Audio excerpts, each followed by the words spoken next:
Bilang masalah masak.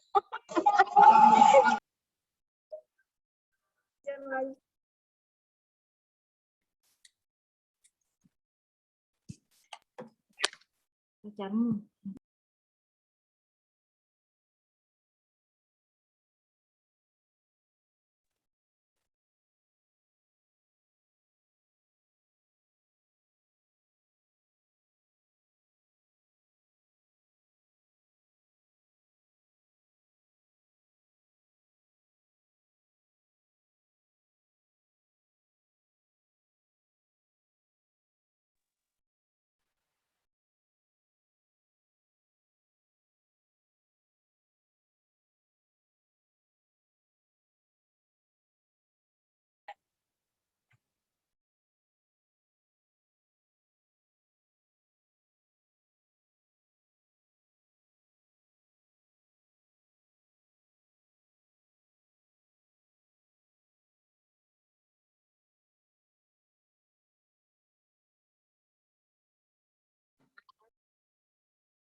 Ya, Assalamualaikum warahmatullahi wabarakatuh. Waalaikumsalam warahmatullahi wabarakatuh. Bismillahirrahmanirrahim. Selamat sore teman-teman semua, peserta webinar Toxic Relationship. Selamat bergabung kepada teman-teman yang hadir dalam acara webinar kali ini.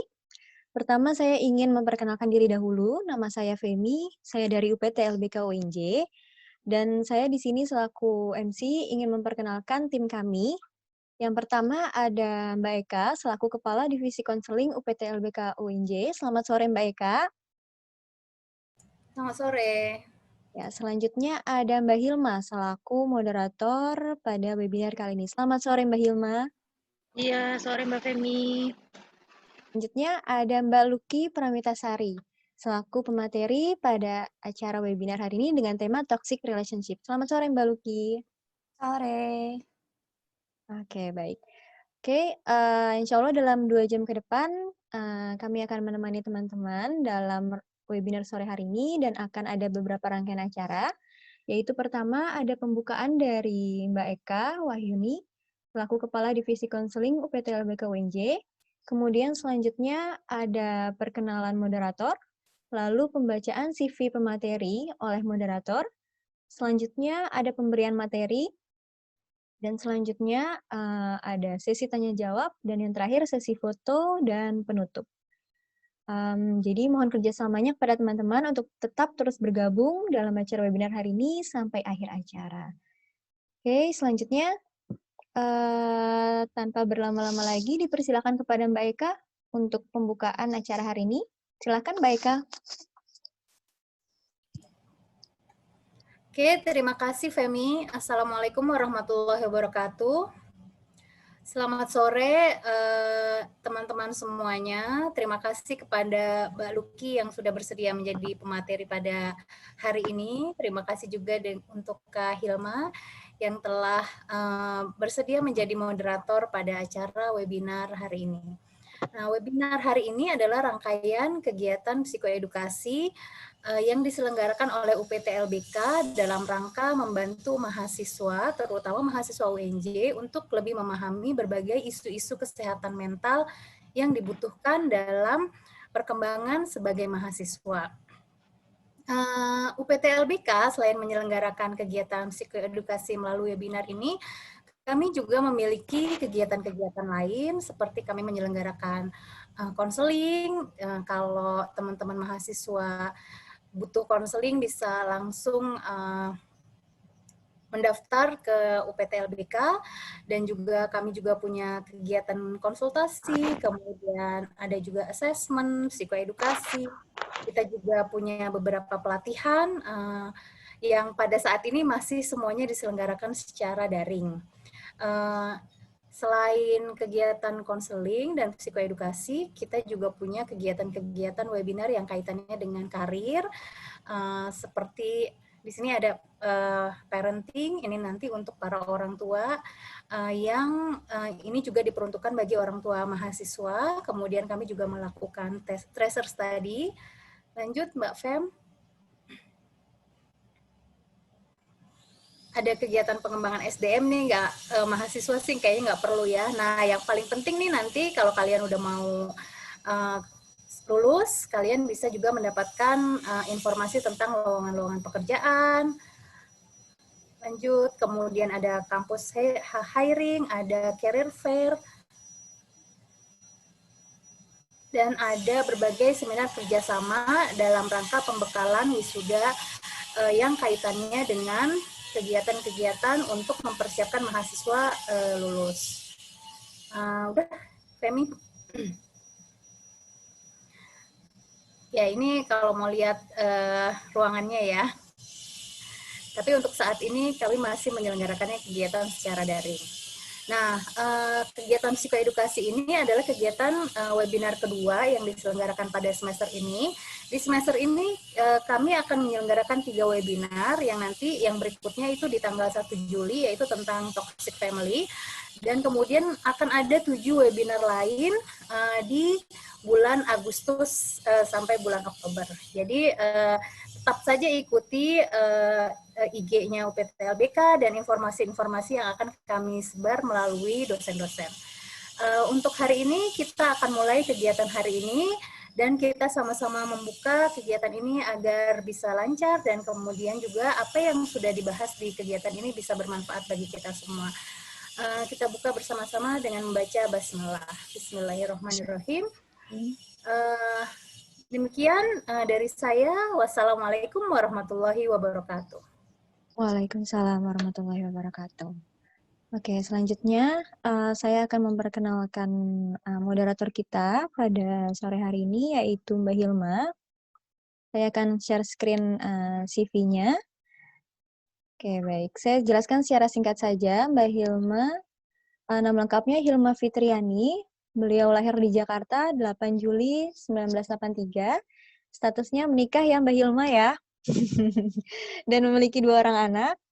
Kemudian Mbak Hilma ini S1-nya bimbingan konseling di Universitas Negeri Jakarta. Kemudian S2-nya juga bimbingan konseling di Universitas Negeri Jakarta, dan sekarang sedang menempuh program doktoral Ilmu Kesejahteraan Sosial Universitas Indonesia. Kemudian pengalaman kerjanya bisa dilihat di layar sini, ada sebagai konselor, pengajar, kemudian juga staf tenaga khusus sebagai tenaga bantu di P2TP2A, selanjutnya sebagai fasilitator, asistensi, kemudian dosen juga dalam program studi bimbingan dan konseling.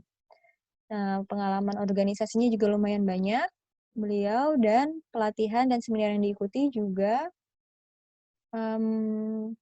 rata-rata ini berkaitan dengan bimbingan dan konseling ya Mbak Hilma ya. Kemudian ada yang terkait dengan kekerasan seksual, lalu FGD korban kekerasan juga. Oke ya, seperti yang terlihat di sini banyak sekali Mbak Hilma ya Mbak. Oke, nah pengalaman penelitiannya juga terkait dengan korban kekerasan seksual juga di sini, dan pernah jadi tim penyusun bersama dengan UPT-LBK UNJ juga waktu itu. Oke, baik, itu saja pengenalan singkat dari saya. Selanjutnya saya berikan waktu dan tempat kepada Mbak Hilma. Silakan Mbak Hilma. Ya, baik. Assalamualaikum warahmatullahi wabarakatuh. Selamat siang, selamat sore ya, selamat sore teman-teman semua. Senang sekali bertemu dengan teman-teman semua hari ini. Dan yang juga membuat saya tambah bahagia hari ini adalah saya berdampingan dengan teman saya ya untuk berdiskusi bersama mengenai toxic relationship ya. Tentunya kita akan berkenalan dulu dengan Mbak Luki. Ya, beliau akan mendampingi kita, membantu kita untuk mengenali beberapa hal ya yang saya pikir penting ya. Mungkin antara lain misalnya bagaimana kemudian kita bisa mengenali ya situasi-situasi yang kita pikir baik-baik saja dalam sebuah relasi. Tapi ternyata mungkin apa yang kita miliki selama ini ternyata cukup membahayakan untuk perkembangan kehidupan kita ya, dan juga situasi kesehatan mental yang mungkin berdampak panjang ke depan seperti itu. Saya akan memperkenalkan dulu hari ini kita akan berdiskusi bersama dengan Mbak Luki Pranitasari. Beliau adalah seorang psikolog klinis. Kalau dari ceritanya saya nggak baca CV ya, saya dengar ceritanya aja. Jadi beliau ini adalah psikolog klinis, menyelesaikan studi psikologi klinisnya di Fakultas Psikologi Universitas Indonesia. Kemudian sebelumnya beliau menjalankan program sarjana psikologi di Universitas Pajajaran ya Mbak Luki ya? Universitas Pajajaran, lalu kemudian sehari-hari tentu Mbak Luki sangat berkonsentrasi pada isu-isu remaja, kemudian juga konseling-konseling keluarga adalah salah satu keahlian beliau. Ya. Jadi pembahasan kali ini tentunya adalah satu pembahasan keseharian ya, yang dihadapi oleh Mbak Luki gitu ya, menghadapi konseli-konseli beliau seperti itu. Nah, untuk mempersingkat waktu, mungkin saya akan langsung mempersilakan kepada Mbak Luki. Teman-teman, saya berharap proses diskusi ini membantu teman-teman untuk pertama berefleksi ya, memastikan apakah teman-teman berada dalam situasi yang cukup sehat. Nah, mungkin nanti Mbak Luki akan menjelaskan seperti apa sih relasi yang sehat dan tidak sehat itu. Mungkin akan ada penjelasan seperti itu ya. Lalu kemudian coba teman-teman berefleksi ya, sehingga teman-teman bisa memaknai lebih dalam apa yang disampaikan oleh Mbak Luki pada kesempatan kali ini. Lalu kemudian juga jangan lupa nanti mungkin ajukan pertanyaan-pertanyaan yang bisa membantu kamu dan juga teman-teman semua yang ada di room Zoom ini gitu ya, untuk misalnya bisa keluar dari situasi yang bisa jadi membahayakan, tapi kita semua nggak menyadari bahwa itu membahayakan ya. Jadi saya ingin kalian berkonsentrasi bersama dengan saya dan Mbak Luki gitu ya, untuk melihat lebih jauh pada kehidupan kita, juga mungkin menyelamatkan hidup orang lain ya lewat sesi ini. Baik, Mbak Luki, saya persilakan untuk bersama kita menjelaskan lebih banyak tentang toxic relationship.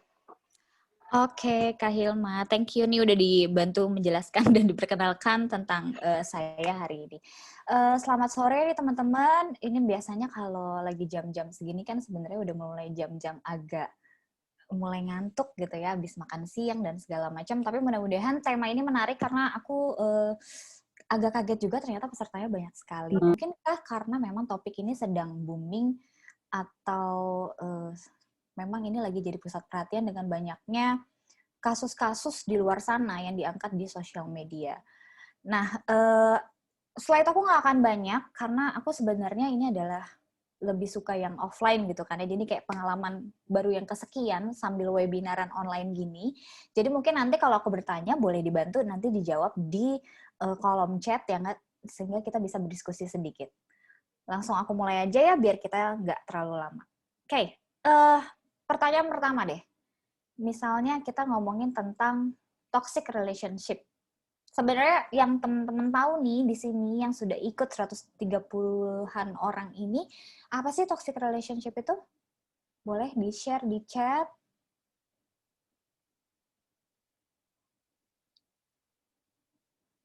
Oke.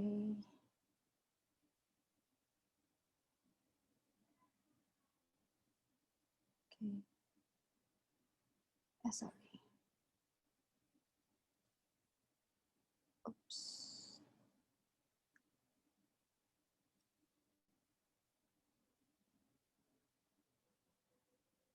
Sorry ya, aku mau lihat kolom chatnya. Kolom chat, oke. Oke. Hubungan tidak sehat, hubungan yang tidak baik, hubungan yang merugikan, apabila dijalankan merugikan dua belah pihak, tidak sehat, merusak mental. Relasi beberapa pihak, oke. Hubungan kita jalin menyakiti kita secara tidak langsung.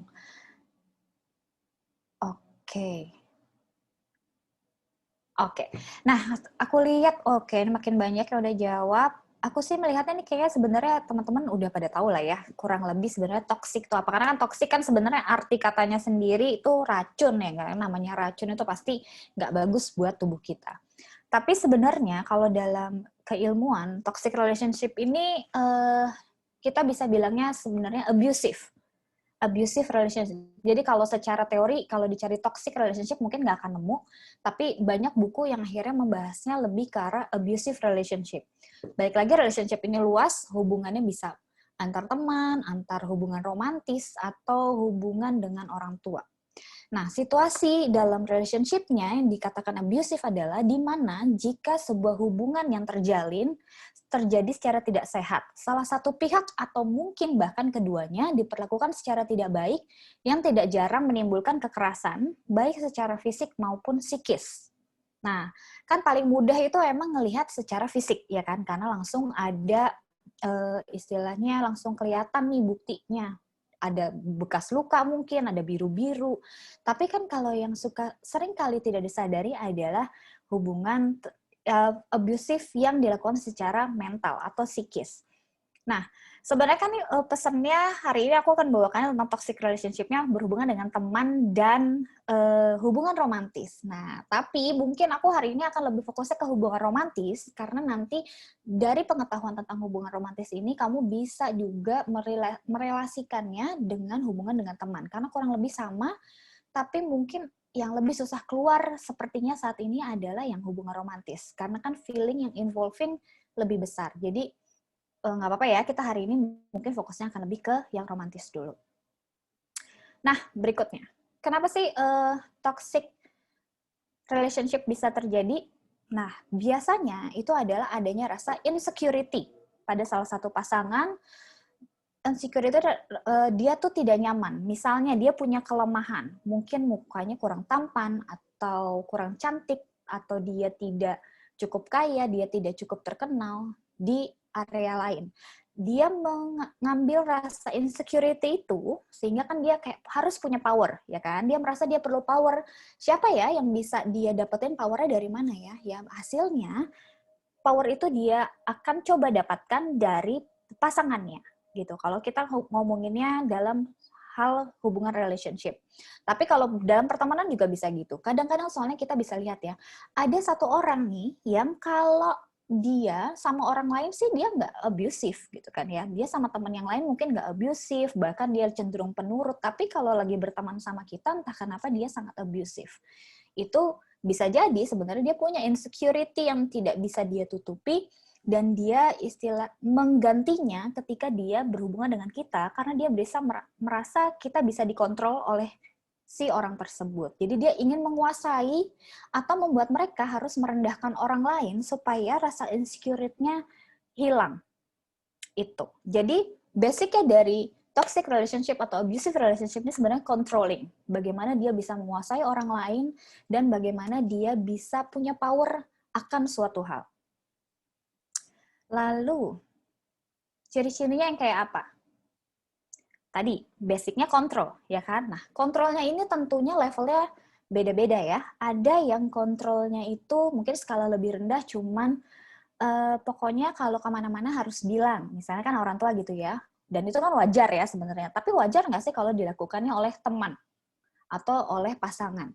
Oh, kamu kalau mau main sama si A, nanti gue harus tahu ya. Kalau mau main sama si B harus tahu ya. Menariknya, hal controlling ini kalau terjadi dalam intimate relationship atau dalam hubungan romantis, itu sering dirasa sebagai hal yang romantis, hal yang apa ya, kesannya tuh kayak cute, dia perhatian banget ya sama aku sampai ditanyain terus, sudah makan belum, mau pergi kemana hari ini, mau kemana hari ini. Padahal sebenarnya ada sense of control.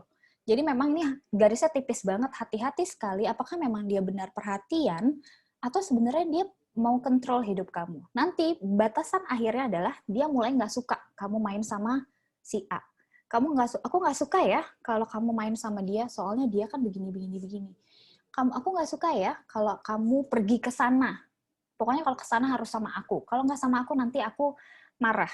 Kayak gitu. Baik teman maupun pasangan, ada yang relasinya seperti itu. Kan pas teman-teman yang posesif, ya kan, yang kayaknya nggak suka nih kalau kita temenan sama orang lain. Maunya tuh kita temennya cuma dia aja.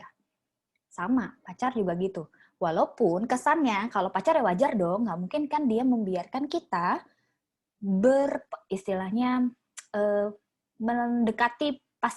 mendekati lawan jenis lainnya gitu. Tapi ya hati-hati, batasnya normal atau enggak, atau ini sepertinya sudah berlebihan sampai-sampai misal kita sebenarnya lagi ngerjain tugas nih satu kelompok sama lawan jenis, itu juga nggak boleh. Pokoknya aku nggak suka ya kalau kamu di kelompoknya ada lawan jenis. Padahal kan kadang kelompok bukan kita yang nentuin juga ya gitu kan. Tapi dia bisa marah hebat dan itu akhirnya menjadi bertengkar hanya karena kamu kerja kelompok ngerjain tugas dengan lawan jenis yang mungkin dia nggak suka. Lalu kedua, ada kata-kata kasar, berupa hinaan, caci maki, kata-kata yang merendahkan, dan hal-hal lain yang bentuknya menyakiti. Secara terus-menerus tentunya, kalau cuman kayak sesekali mungkin dia kelepasan. Tapi kalau setiap kali ngobrol, ada sesuatu yang dia tidak sukai, tapi kok dia ngomongnya enteng banget ya. Kayak misalnya, kalau temen nih ya, contohnya. Misalnya, abis ujian, terus kita lihat, kamu nilainya dapat berapa? Oh, aku dapat B. Oh, aku dapat A dong. Kesannya kan biasa ya. Tapi lalu ada lanjutannya. Kamu sih nggak pinter, makanya sering-sering sama aku supaya kamu tambah pinter. Itu kan bukan teman yang baik sebenarnya ya kan? Bukan yang membuat kamu merasa, ayo kita belajar bareng atau apa, tapi malah merendahkan. Awalnya mungkin terdengar itu kan cuma candaan. Mungkin harus digarisbawahi adalah bercanda adalah ketika kita juga merasakan itu adalah hal yang lucu. Tapi ketika kita nggak merasakan bahwa kata-kata yang dikeluarkan itu lucu buat kita dan bikin kita ketawa, ya berarti itu mungkin jatuhnya udah lebih ke arah bullying. Ya, ini udah kasar, ini udah hinaan, kita nggak suka. Kayak gitu. Untuk pasangan, kesannya baik misalnya. Kamu kok hari ini gendutan sih? Gitu kan. Lihat deh, kayak udah nggak cakep deh, kamu nggak keren deh pakai ini, nggak kayak teman aku tuh yang itu keren banget, ganti dong bajunya, aku malu kalau jalan sama kamu kayak begitu. Nah itu kan sebenarnya hinaan ya, jadi kesannya kamu harus selalu tampil baik dan cantik di depan dia, sehingga mudah sekali kata-kata kasar ini keluar dari mulutnya. Jadi sebenarnya masih mudah ya diidentifikasi ketika dia udah sering sekali menghina, mencaci maki, merendahkan kita, walaupun sebenarnya untuk hal-hal yang sepele, lama-kelamaan, hal kecil pun akan dia hina, hal kecil pun akan membuat dia marah, berarti memang kita udah harus aware nih, ini kayaknya ada yang salah nih sama orang ini. Selanjutnya, nah, ancaman. Ini yang seringkali sulit dipahami. Kayak ancaman tuh yang kayak apa sih? Kayak misalnya, pokoknya kalau kamu pergi sama dia, aku nggak mau temenan lagi ya sama kamu, gitu. Atau kalau yang pacaran, pokoknya kalau misalnya kamu nggak nurut sama aku, berarti kamu nggak cinta sama aku. Kalau kamu nggak mau melakukan ini, berarti kamu nggak cinta sama aku. Aku kan melakukan ini karena aku sayang sama kamu. Masa kamu nggak ngerti sih gitu aja? Berarti kamu nggak cinta sama aku. Kalau gitu kita udahan aja deh, kita putus aja. Nah, itu sebenarnya ancaman. Tapi seringkali kita nggak sadar bahwa ini tuh sebenarnya nggak bener ya kalau dikit-dikit ancamannya ketika kita tidak melakukan sesuatu yang sesuai dengan keinginan mereka, lalu mereka mengancam untuk akan meninggalkan kita setiap kali. Berarti kan kalau misalnya mungkin sehari ya ada aja tuh keluar, aku nggak suka deh kalau kamu kayak gini, kalau kamu nggak mau berubah, mendingan kita putus aja. Kayak gitu. Itu juga salah satu ciri sebenarnya toxic relationship. Karena kan hubungan yang baik adalah ketika kita tumbuh bersama tentunya. Tumbuh bersama, bahwa kita saling memperbaiki satu sama lain dengan cara memberikan kritik yang positif. Jadi bukan dengan cara menghina, mengancam, dan hal-hal lainnya yang akhirnya menyakiti hati. Lalu berikutnya ada kekerasan fisik. Tentunya ini nggak perlu contoh karena ini hal yang paling kelihatan. Jadi kalau mulai dia dikit-dikit nampar, dikit-dikit mukul, berarti itu sudah kayaknya udah warningnya tuh udah kayak red alert banget gitu ya. Ini udah bunyi nih alarmnya bahwa hati-hati, ini udah benar-benar confirm istilahnya. Karena jarang sekali ya ketika orang yang melakukan sudah sampai ke tahap kekerasan fisik yang kepada orang yang katanya dia suka, kepada orang yang katanya adalah teman, itu adalah tanda-tanda abusive yang mungkin skalanya sudah menjadi lebih besar. Lalu kemudian, nah ini pertanyaan yang paling menarik. Boleh nanti dijawab di kolom chat. Menurut teman-teman nih yang di sini, lebih banyak mana sih laki-laki atau perempuan yang menjadi korban dari toxic relationship? Perempuan. Oke.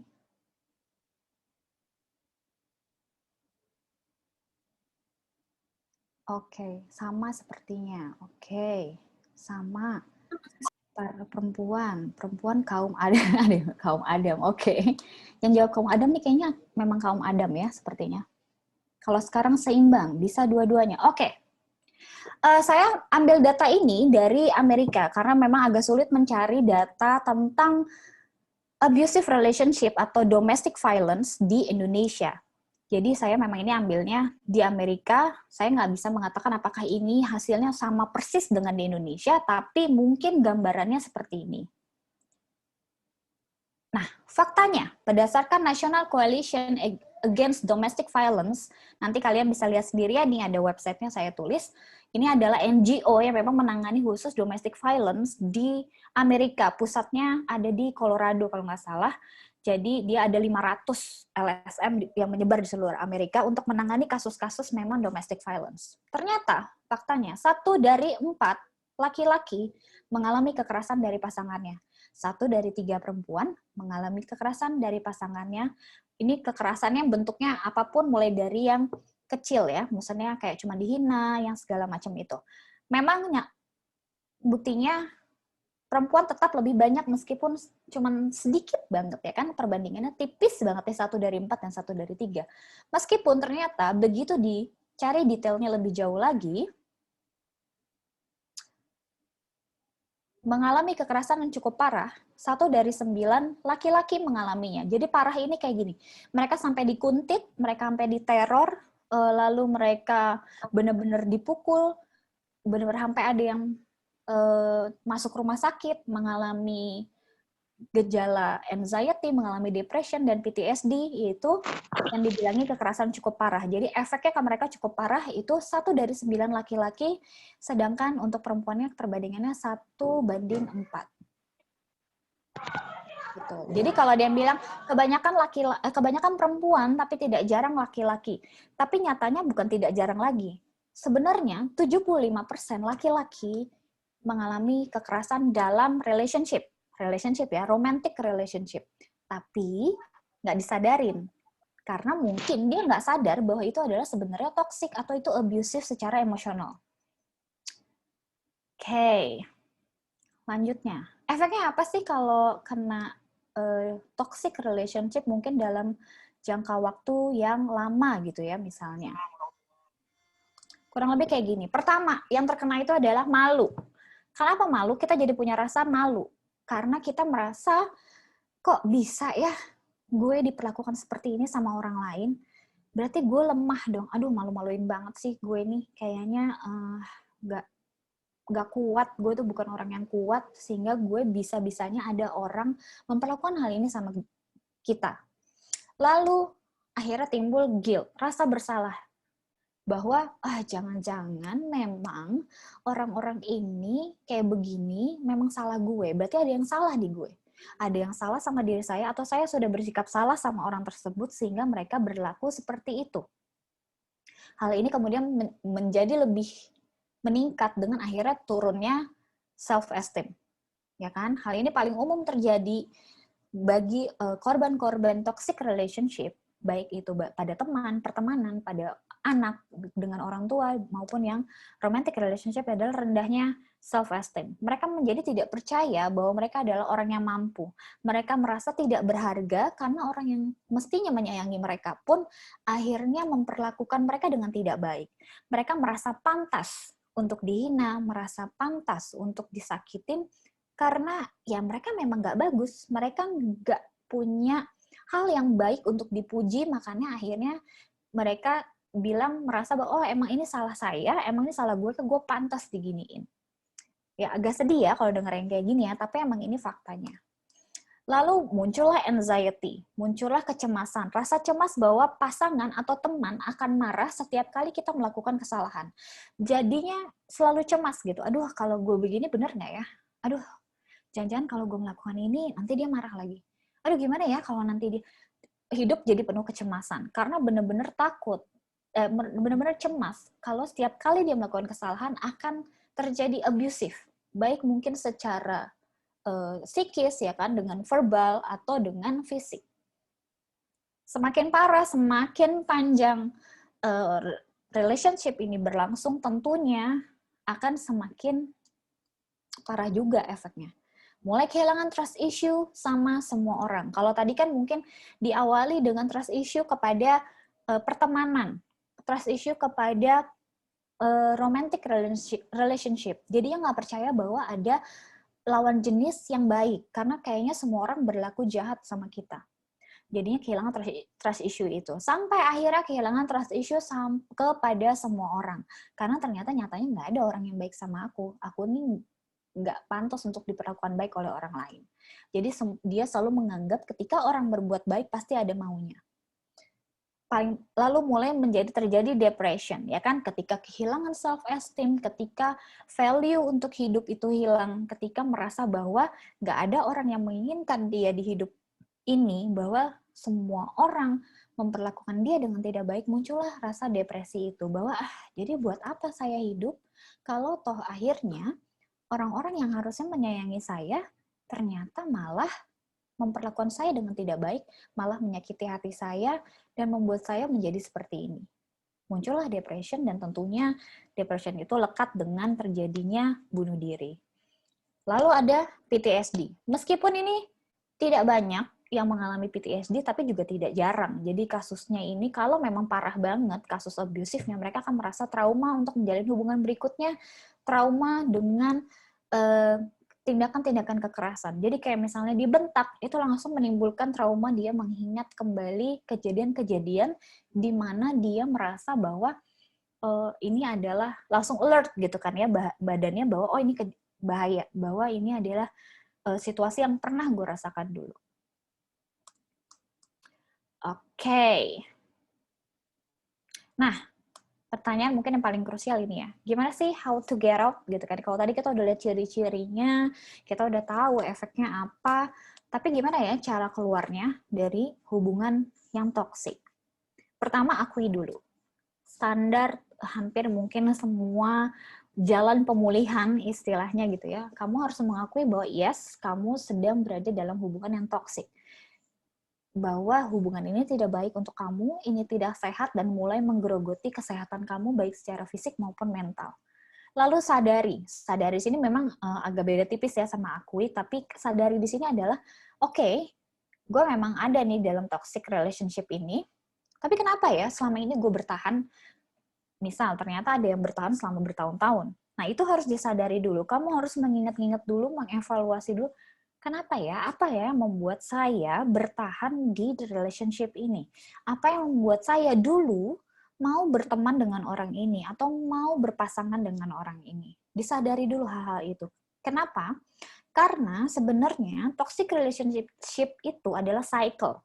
Jadi kalau kamu tidak menyadari pola kamu, kecenderungan toxic relationship ini akan berkurang juga akan meningkat.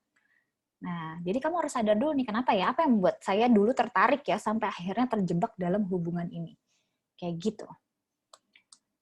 Lalu, langkah berikutnya. Nah, pelajari pola. Apakah ini adalah hubungan toksik pertama kamu, atau sebelumnya juga pernah terjebak dalam hal yang serupa? Pola ini juga bisa kamu lihat misalnya di lingkungan keluarga, atau di orang tua kamu, atau gaya parentingnya orang tua kamu. Nah, orang-orang yang terjebak dalam toksik, baik pelaku maupun korban, mereka harus menelusuri ulang apakah hal-hal kekerasan yang terjadi baik secara verbal dalam fisik ternyata sebenarnya adalah bagaimana mereka, lingkungan di mana mereka dibesarkan. Misal, kamu yang korban misalnya, kamu terbiasa melihat ibu kamu atau ayah kamu diperlakukan tidak baik oleh pasangannya. Jadi, dan mereka normal-normal aja, mereka bertahan aja selama pernikahan itu. Jadi kamu melihat bahwa, oh ternyata kalau dalam berpasangan normal kok kalau ada yang marah-marah, normal kok kalau sesekali dipukul, normal kok nggak apa-apa, buktinya orang tua gue juga kayak begitu relationship-nya. Ya kan, jadi ya nggak apa-apa, namanya juga salah gitu kan ya. Jadi kayak terdoktrin bahwa ini emang wajar kalau salah itu dipukul, wajar kalau salah itu dihina dan dicaci maki. Atau sama juga dengan yang pelakunya. Mungkin dia melihat kesehariannya atau bahkan dia sendiri adalah korban dari si tindakan kekerasan tersebut. Jadi dia melihat bahwa, oh, abusive thing ini tuh normal ya. Bahkan orang yang katanya sayang sama kita, kayak orang tua pun, ternyata bisa kok melakukan hal itu, ya berarti ya nggak apa-apa. Kalau sama temen aja mah wajar. Kalau sama pasangan aja mah wajar. Karena ya memang lingkungan dia seperti itu. Jadi pelajari polanya, jangan sampai ini menjadi pola yang berulang bagi korban maupun pelaku. Nah, tapi kalau bagi korban, kenapa sih harus mempelajari pola? Karena ternyata kalau kamu tidak ngeberesin nih masalah luka-luka ini, oh ternyata gue udah sering ya dalam terjadi di pola ini, ya beresin dulu isunya.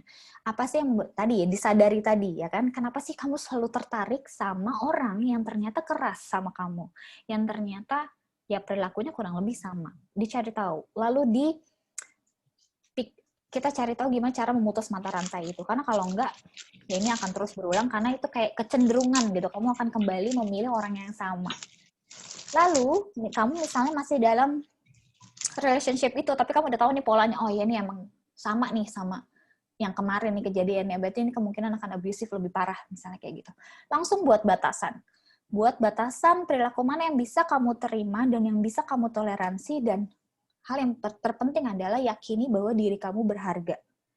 Nggak ada satu orang pun di dunia ini yang berhak memperlakukan hal seperti itu kepada kamu, bahwa tidak ada satu orang pun yang berhak untuk diperlakukan kasar sampai sedemikian rupa. Apapun kesalahannya, ya kan? Jadi itu, buat batasannya. Mau sampai berapa lama lagi? Mau sampai tingkat yang seperti apa? Atau sampai dia mengeluarkan kata-kata apa? Ya kalau bisa jangan sampai dipukul ya.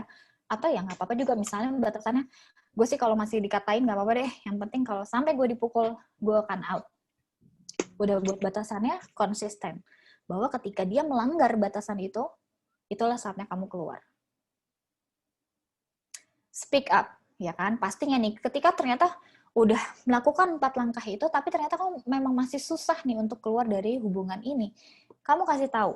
Biasanya orang-orang yang terjebak dalam toxic relationship, hubungannya dengan teman-teman lama nih agak menjauh, ya kan? Karena mereka sibuk dengan ya yang itu aja, dengan temen yang itu aja, atau dengan pasangannya aja. Karena kan nggak boleh ya tadi ya, controlling tadi. Mereka mungkin dilarang nongkrong, dilarang berteman, jadinya ya teman-temannya merasa, dia karena asik pacaran jadi lupa sama gue. Jadinya hubungan-hubungan sosial juga jadinya menjauh. Nah, di saat inilah kamu perlu speak up atau reach out sebenarnya, ya kan? Hubungi lagi teman-teman kamu. Bilang bahwa sebenarnya situasi yang terjadi adalah seperti ini, seperti ini, seperti ini, seperti ini. Kalau kamu butuh pertolongan, cari pertolongannya. Minta bantuannya. Kalau misalnya perlu konseling dulu. Kalau ternyata butuh bantuan hukum, minta bantuan teman kamu untuk menemani, untuk mengurusi masalah ini. Karena jangan dianggap sepele ya, kita tahu abusive relationship ini mungkin saja mulai dari hal yang kecil, tapi juga besar kemungkinannya akan meningkat semakin lama kamu berada dalam situasi tersebut. Nah, slide aku ternyata cuma segitu. Jadi kalau ada yang mau bertanya, boleh langsung aja, karena kayaknya kalau bertanya tuh lebih banyak gitu ya. Tadinya aku takut kalau slide-nya banyak nanti jadi bosen, jadi nungguin. Mendingan kalau ada yang tanya, aku seneng banget, boleh nanya apa aja yang berkaitan dengan toxic relationship, hubungannya dengan teman atau intimate relationship. Gitu. Baik, Mbak Luki makasih ya. Nanti kita masuk ke sesi diskusi ya. Tapi beberapa hal ya yang saya pikir perlu jadi pengingat kuat ya, bahwa kalau selama ini kita bicara tentang toksik kayak semacam kata-kata keseharian gitu. Lalu sih toksik banget sih lo. Nah, tapi di baliknya itu ada abusive. Itu yang saya pikir tidak banyak disadari ya tentang abusive-nya itu. Ternyata kita masuk dalam situasi relasi yang berkekerasan. Jadi bukan hanya sekedar bahwa dia toksik gitu ya, meracuni atau memberikan sesuatu yang tidak menyenangkan buat kita, tapi dia juga abusive. Nah, itu yang mungkin teman-teman perlu perkuat ya pada diri teman-teman bahwa ini abusive. Lalu kemudian juga hal kedua yang mungkin ya saya garis bawahi adalah gini. Ketika Mbak Luki menjelaskan tentang insecurity, nah seringkali insecurity pada orang yang menjadi pelaku juga adalah alat bantu dia untuk membuat kita selalu kasihan. Betul. Jadi seolah berpikir kalau bukan gue yang nemenin dia siapa lagi? Karena cuman gue yang bisa nerima dia. Nah, ini akan jadi alat dia untuk kemudian membuat kita terus ada di dalamnya. Saya pikir dua hal itu ya yang jadi warning banget ya untuk kita mewaspadai ya situasi ini. Oke, saya akan berpindah dulu Mbak Luki ke teman-teman. Mbak Luki pasti udah banyak banget yang mau nanya.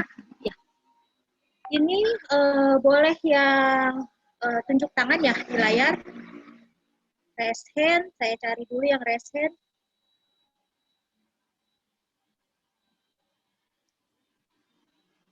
Silakan, saya udah buka screen ke-6. Mana yang raise hand? Mbak Femi boleh bantu aku sambil lihat-lihat.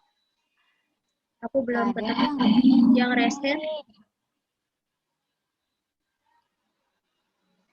Kalau kamu mau bertanya, ada Nisa Amalia. Mungkin gini, kamu kalau misalnya merasa tidak cukup aman bertanya, pertama kamu boleh rename,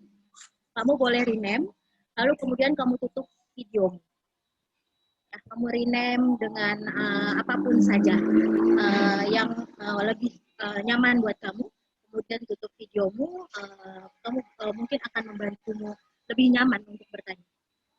Oke, ada yang belum ya? Ada yang ya? Ada dua nih, ada Nisa Amalia sama Arlin Fortuna. Oke, Nisa dulu ya berarti ya, aku nggak. Oke, Nisa silakan ya. Nisa. Hai semuanya. Hai Nisa. Hai Kak Luki dan Kak Hilma, aku izin kasih pertanyaan ya. Ya, boleh. Silakan Nisa. Jadi tuh aku susah banget yang namanya percaya dan gak tahu kenapa gampang curiga. Makanya aku gak pernah percaya sama yang namanya LDR. Nah, gimana sih cara buat aku percaya lagi ketika pasangan aku di luar kota atau jauh dari aku, pikiran aku tuh kemana-mana padahal dia gak kenapa-napa. Terus ini tuh timbul karena sebelumnya dia pernah ngelakuin kesalahan dan cuman karena satu kesalahan aku jadi ke efek sampai sekarang gitu, mau sama siapapun, Kak. Oh, sama siapapun? Oke. Ya, terima kasih. Iya. Terus, oh ya Kak, ada lagi. Terus misalnya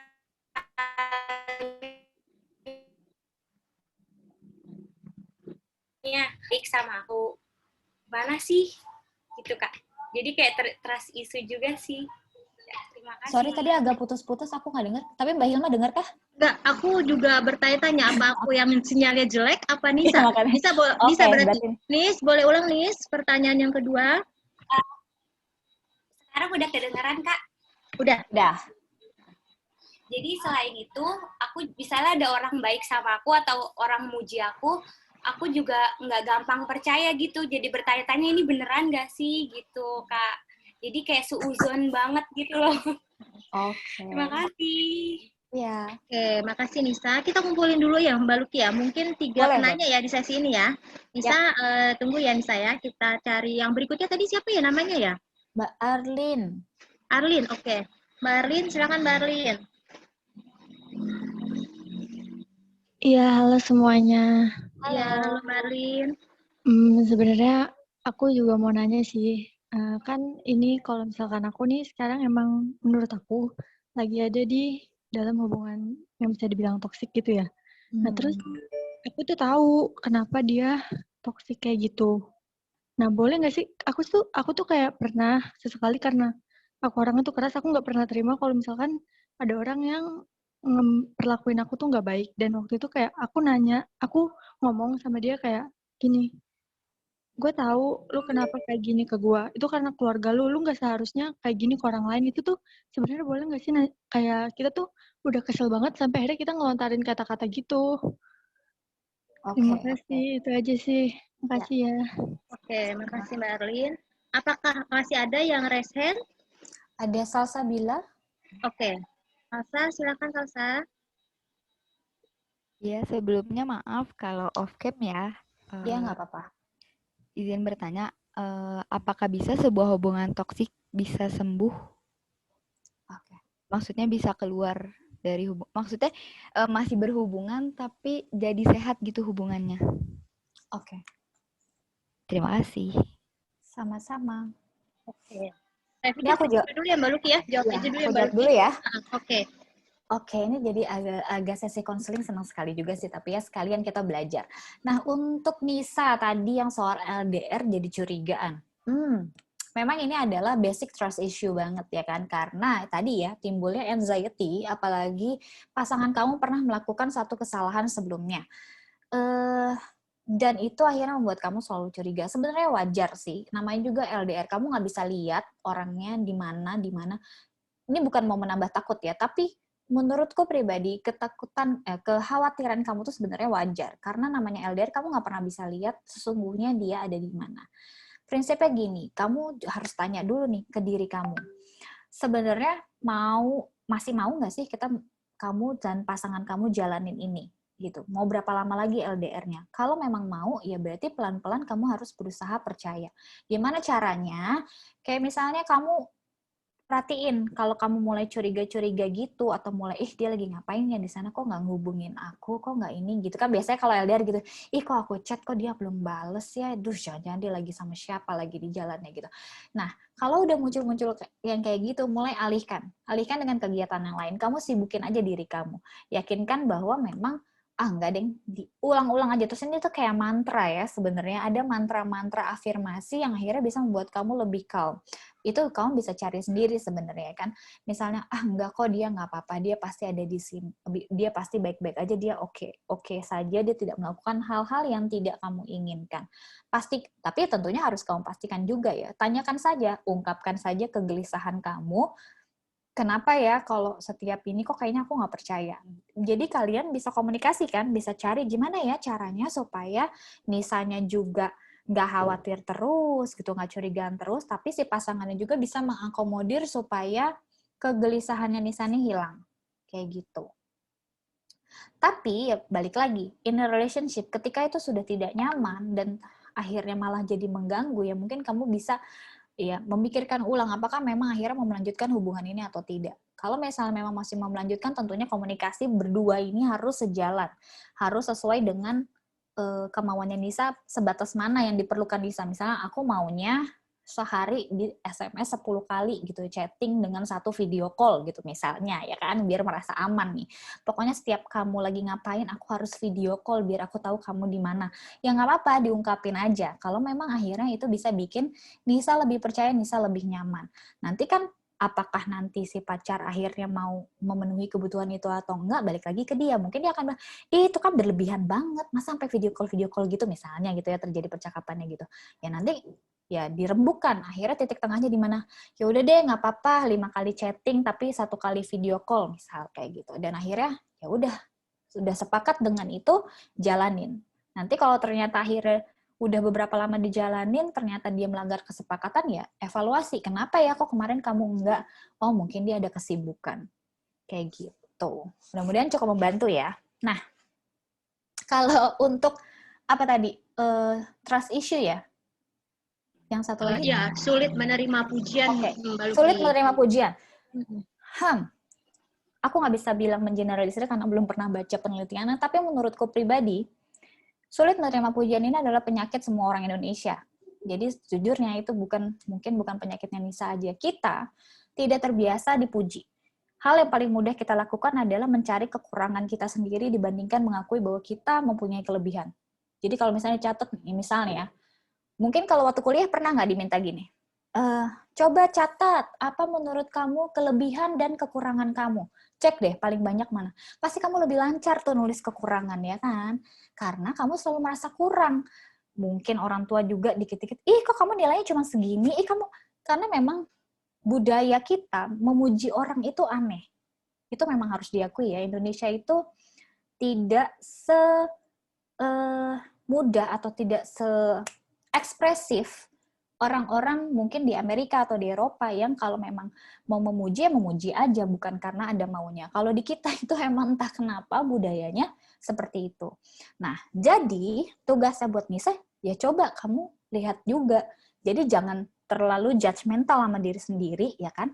Kalau memang dipuji, Nisa cantik ya, lah emang cantik ya kan, bilang aja, oh iya terima kasih gitu kan. Juga tapi jangan bilang, oh iya gue tahu, ya enggak gitu juga, itu kan nyebelin jadinya. Cuman kan ya nggak apa-apa emang Nisa cantik gitu kan, aku bahwa Nisa memang cantik, pinter ya, jangan langsung dipikir, oh gitu, oh iya terima kasih ya, ya biasain aja terima kasih untuk hal-hal semua yang diucapkan ketika ada orang yang memuji. Misalnya kamu abis itu merasa, enggak, aku biasa aja, lebih banyak yang cantik. Tentu pasti lebih banyak yang cantik dari kita, tapi kan nggak apa-apa toh kita merasa kita cantik dan orang yang memuji memang merasa kita cantik. Ibaratnya kan di atas langit masih ada langit ya kan. Kalau di dunia perempuan nih ya, di atas yang cantik masih ada Tante Sofia Lacuba ya kan, yang umur 50 tahun badannya masih oke. Jadi pasti ada yang lebih cantik dari kita, tapi aminin aja bahwa terima kasih karena ada orang yang menganggap kita cantik. Langsung tuh dicatat di jurnal hari ini, senang banget hari ini ada yang bilang aku cantik. Jadi akhirnya kamu sendiri menginternalisasi bahwa, oh iya deng, ternyata banyak yang bilang aku cantik gitu. Jadi akhirnya hal itu juga kamu akui, sehingga kamu jadi terbiasa menerima pujian. Gitu, kalau tipsnya dari aku. Mudah-mudahan membantu ya. Iya, makasih Kak. Sama-sama. Lalu berikutnya tadi dari Arlin, Arlin, Mbak Lucky. Oke.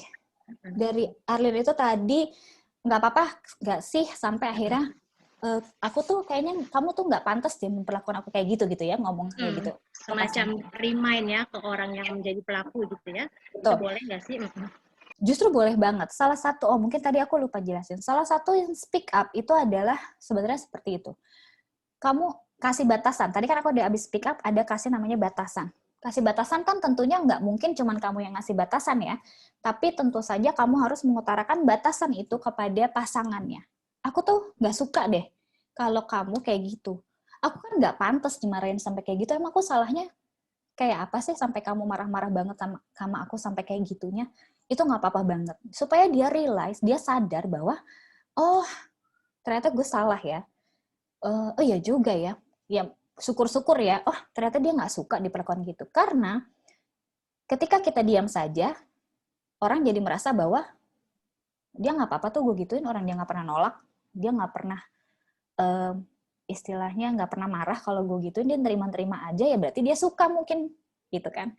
Kan budaya gitu ya, ketika kita diam saja, ketika kita tidak menolak, ketika kita tidak marah, ketika orang memperlakukan kita dengan cara yang tidak baik, orang akan merasa bahwa orang dia fine-fine aja dan lama-lama akan semakin bertambah mungkin. Jadi itu adalah hal yang baik menurut aku ketika Arlin justru udah speak up.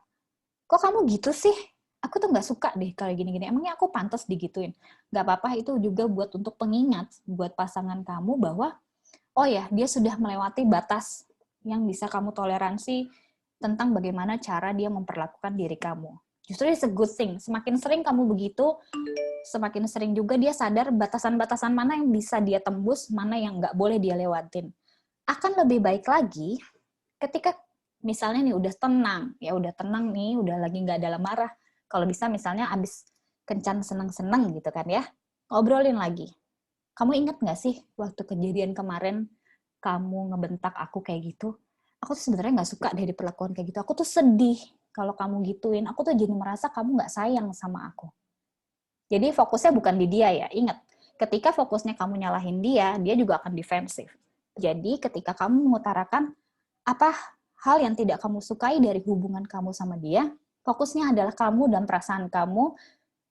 Jadi jangan salahin dia. Jadi tadi bahasanya gini, aku tuh sedih deh kalau dibentak sama kamu kayak begitu. Aku tuh jadi merasa kamu nggak sayang sama aku. Padahal aku tahu sih seharusnya kamu kan sayang ya sama aku. Tapi boleh nggak lain kali kalau aku marah, kalau kamu mau marah, nggak usah sampai bentak-bentak kayak gitu. Aku kaget soalnya jadinya. Ya, terus lalu kamu sampaikan apa yang kamu mau. Kalau misalnya kalian bertengkar, batas mana yang bisa kamu toleransi, batas mana yang nggak bisa kamu toleransi.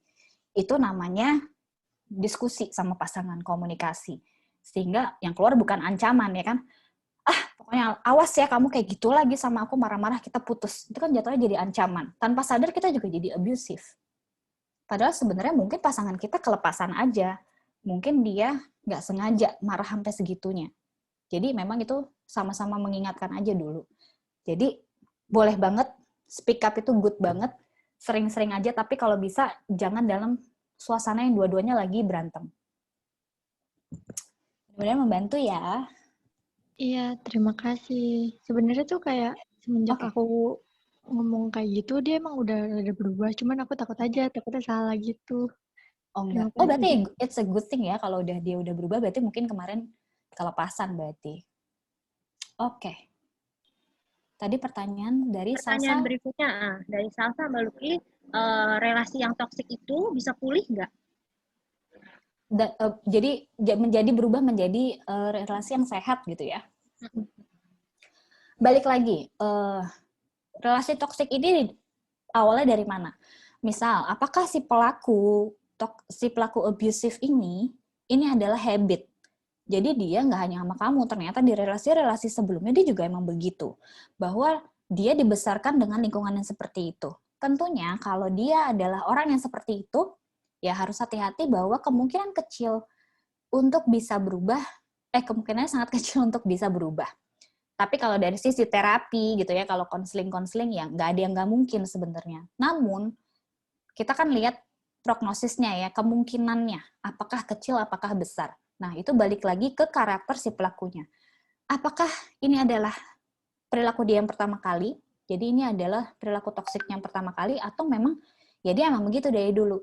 Nah, itu kan akan menentukan kemungkinannya juga, gitu kan. Apakah dia ternyata punya penyakit mental, dia punya mental illness, misalnya dia bad in anger management, atau dia punya personality disorder, atau dia punya bipolar, ya kan? Itu kan mental illness yang kadang ada emosi-emosi yang kita nggak bisa kontrol. Jadi kalau ada yang di otak dikit nih nggak ada filternya langsung aja dikeluarin. Outburst itu ya bahasa Indonesianya. Keluarnya tuh nggak terkontrol. Nah, yang kayak gitu tentunya dia butuh terapi dulu dong, dianya nih. Dianya butuh terapi supaya dia bisa kontrol. Si pelaku ini perlu terapi supaya bisa mengontrol emosi-emosi tersebut. Nah, setelah sudah terapi, apakah bisa langsung normal? Ya belum tentu. Balik lagi, seberapa rajin dia terapi, seberapa parah penyakitnya sebelumnya. Itu yang kalau udah parah ya, kalau dia punya latar belakang mental illness, atau dia punya latar belakang toxic family, atau emang itu sudah pola dia dalam setiap hubungan. 3 hal ini tentunya dianya sebagai pelaku harus terapi dulu. Lalu yang kedua, ini adalah pengalaman pertamanya dia. Ya mungkin aja tadi kan, ya itu yang harus kita cari tahu dulu. Makanya memang kita gini ya, hidup di Indonesia ini jangan terlalu hitam putih. Jadi kalau nggak A, pasti B. Nggak juga. Kadang-kadang abu-abu. Dia mungkin kasar, tapi sebenarnya belum tentu dia toksik. Balik lagi, seberapa keras, seberapa banyak frekuensi dia melakukan itu, seberapa sering, seberapa parah istilahnya melakukannya, meledak-ledaknya, itu juga perlu dilihat. Kalau ternyata ini adalah baru pertama kali, ya mungkin dia kelepasan. Itulah kenapa perlunya komunikasi. Tapi kalau emang udah toksik banget, rasanya sih sulit kalau nggak ada konseling untuk bisa memperbaiki si relationship tersebut menjadi sehat. Karena ini dua-duanya terluka, ya kan, baik si pelaku maupun korban. Gitu. Oke. Kak, terima kasih. Iya. Baik, Mbak Luki tadi dari 3 penanya sudah terjawab. Ada yang resen lagi nggak ya?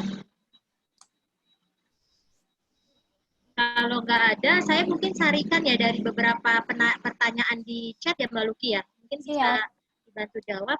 Oke, beberapa poin ya yang saya pikir sama dari pertanyaan-pertanyaan di chat. Pertama, pertanyaan terkait dengan ini. Mbak, apakah pasangan yang playing victim itu juga adalah relasi yang toksik? Kemudian ini juga playing victimnya ketika mereka udah putus gitu. Baru merasakan disalahkan dan sebagainya. Kemudian pertanyaan kedua dari chat, oke, perselingkuhan itu toxic relationship bukan sih? Perselingkuhan. Kemudian pertanyaan yang ketiga yang saya tangkap, pasangan atau pacar pernah berhubungan seks sama kita, tapi kita berharap dia tidak melakukan itu ke orang lain. Bagaimana caranya untuk melakukan itu, atau mungkin bagaimana merespon situasi itu? Mungkin 3 itu dulu Mbak Luki dari chat yang aku catat. Oke. Yang pertama tadi apa tadi? Playing victim. Playing victim. Oke. Padahal udah putus tapi dia playing victim. Nah, ini sebenarnya aku mau bertanya lebih lanjut. Dia playing victimnya ke kamu atau dia playing victim ke teman-temannya? Misalkan ada kan yang kayak gitu ya, habis putus, enggak, emang cewek gue aja tuh yang nggak bener, dia tuh soalnya gini-gini. Jadi dia merasa dia bercerita kepada teman-temannya seolah-olah dia menjadi korban, padahal sebenarnya dia pelakunya. Nah, itu mau dibilang tadi jadi pertanyaannya apa sih? Jika pasangan kita termasuk toksik apa enggak? Karena kita kan sudah nggak sama dia ya, seharusnya sih itu dia bukan toxic relationship ke kita ya. Karena kita nggak bisa confirm tujuannya dia apa nih kalau memang dia ceritanya sama teman-temannya. Bisa jadi beberapa orang pengen terlihat selalu menjadi orang yang baik dong, ya nggak sih? Kita kan harus punya pencitraan adalah pria yang baik hati atau pria-pria tampan yang tidak tersakiti gitu kan ya. Jadi semakin banyak nanti orang-orang yang mau gitu kan sama kita, karena kita nggak pernah salah, yang salah tuh selalu pasangan kalau putus. Nah mungkin aja dia ketika melakukan playing victim itu karena dia bercerita sama teman-temannya, mungkin tujuannya sebenarnya lebih itu, jadi bukan ke toksiknya gitu. Karena kan dia nggak melakukan itu ke kamu ya, kalau dia nggak melakukan itu ke kamu. Ada lagi tapi istilah, aku nggak tahu ya ini istilah baru atau sebenarnya udah lama. Istilah namanya tuh, apa ya namanya, bukan ghosting ya, dia itu kayak playing victimnya ke kamu.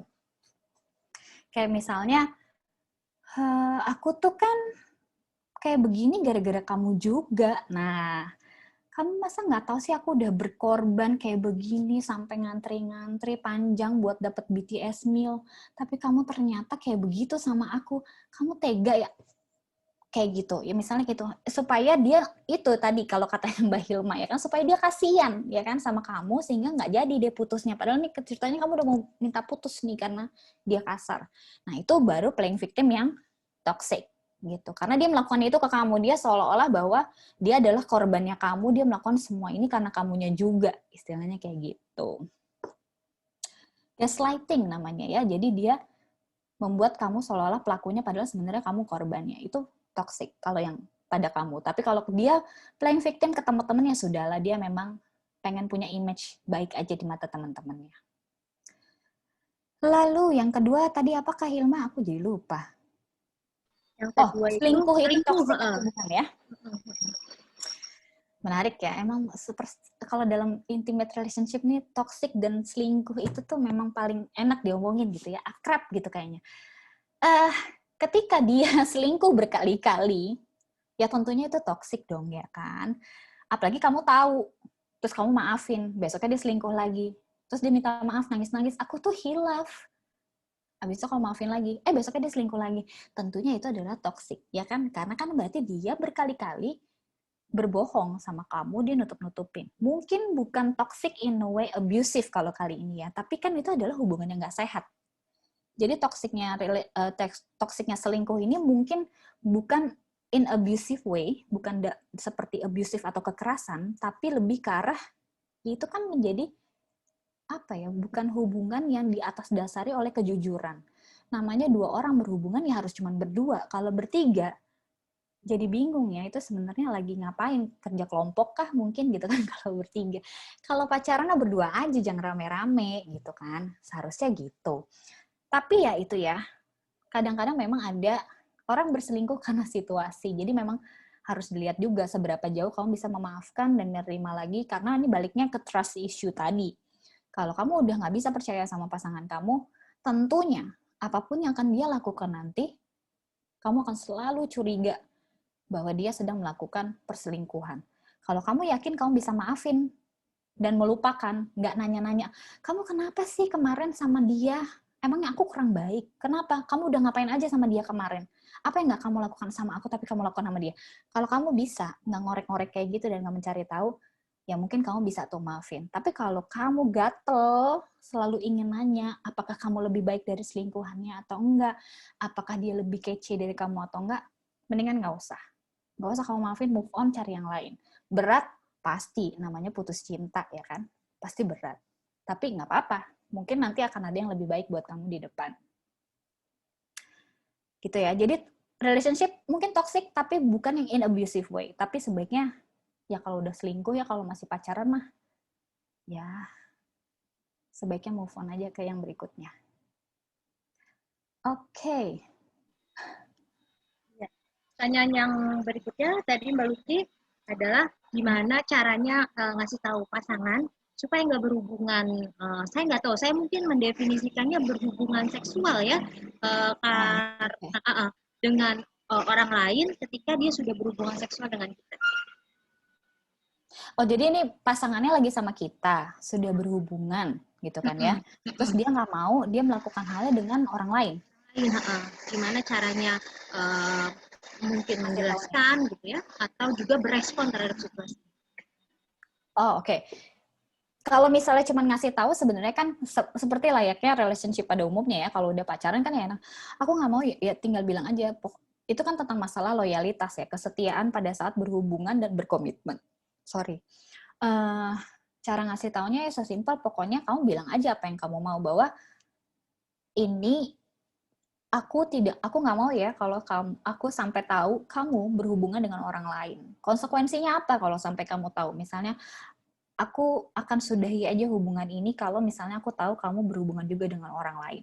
Udah, kasih tahu kamu maunya apa, konsekuensinya apa kalau misalnya dia tetap melakukan hal yang nggak kamu mau. Kayak gitu aja sebenarnya kalau dalam relationship.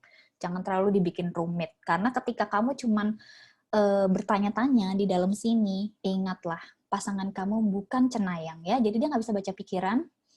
Jadi apapun yang kamu mau, sebisa mungkin komunikasikan. Gitu. Karena dia nanti kalau ditebak-tebak, mungkin ini agak bias gender, tapi kan cewek suka gitu ya, maunya dimengerti, ya kan, kasih kode-kode, mestinya kamu paham dong maksud aku apa.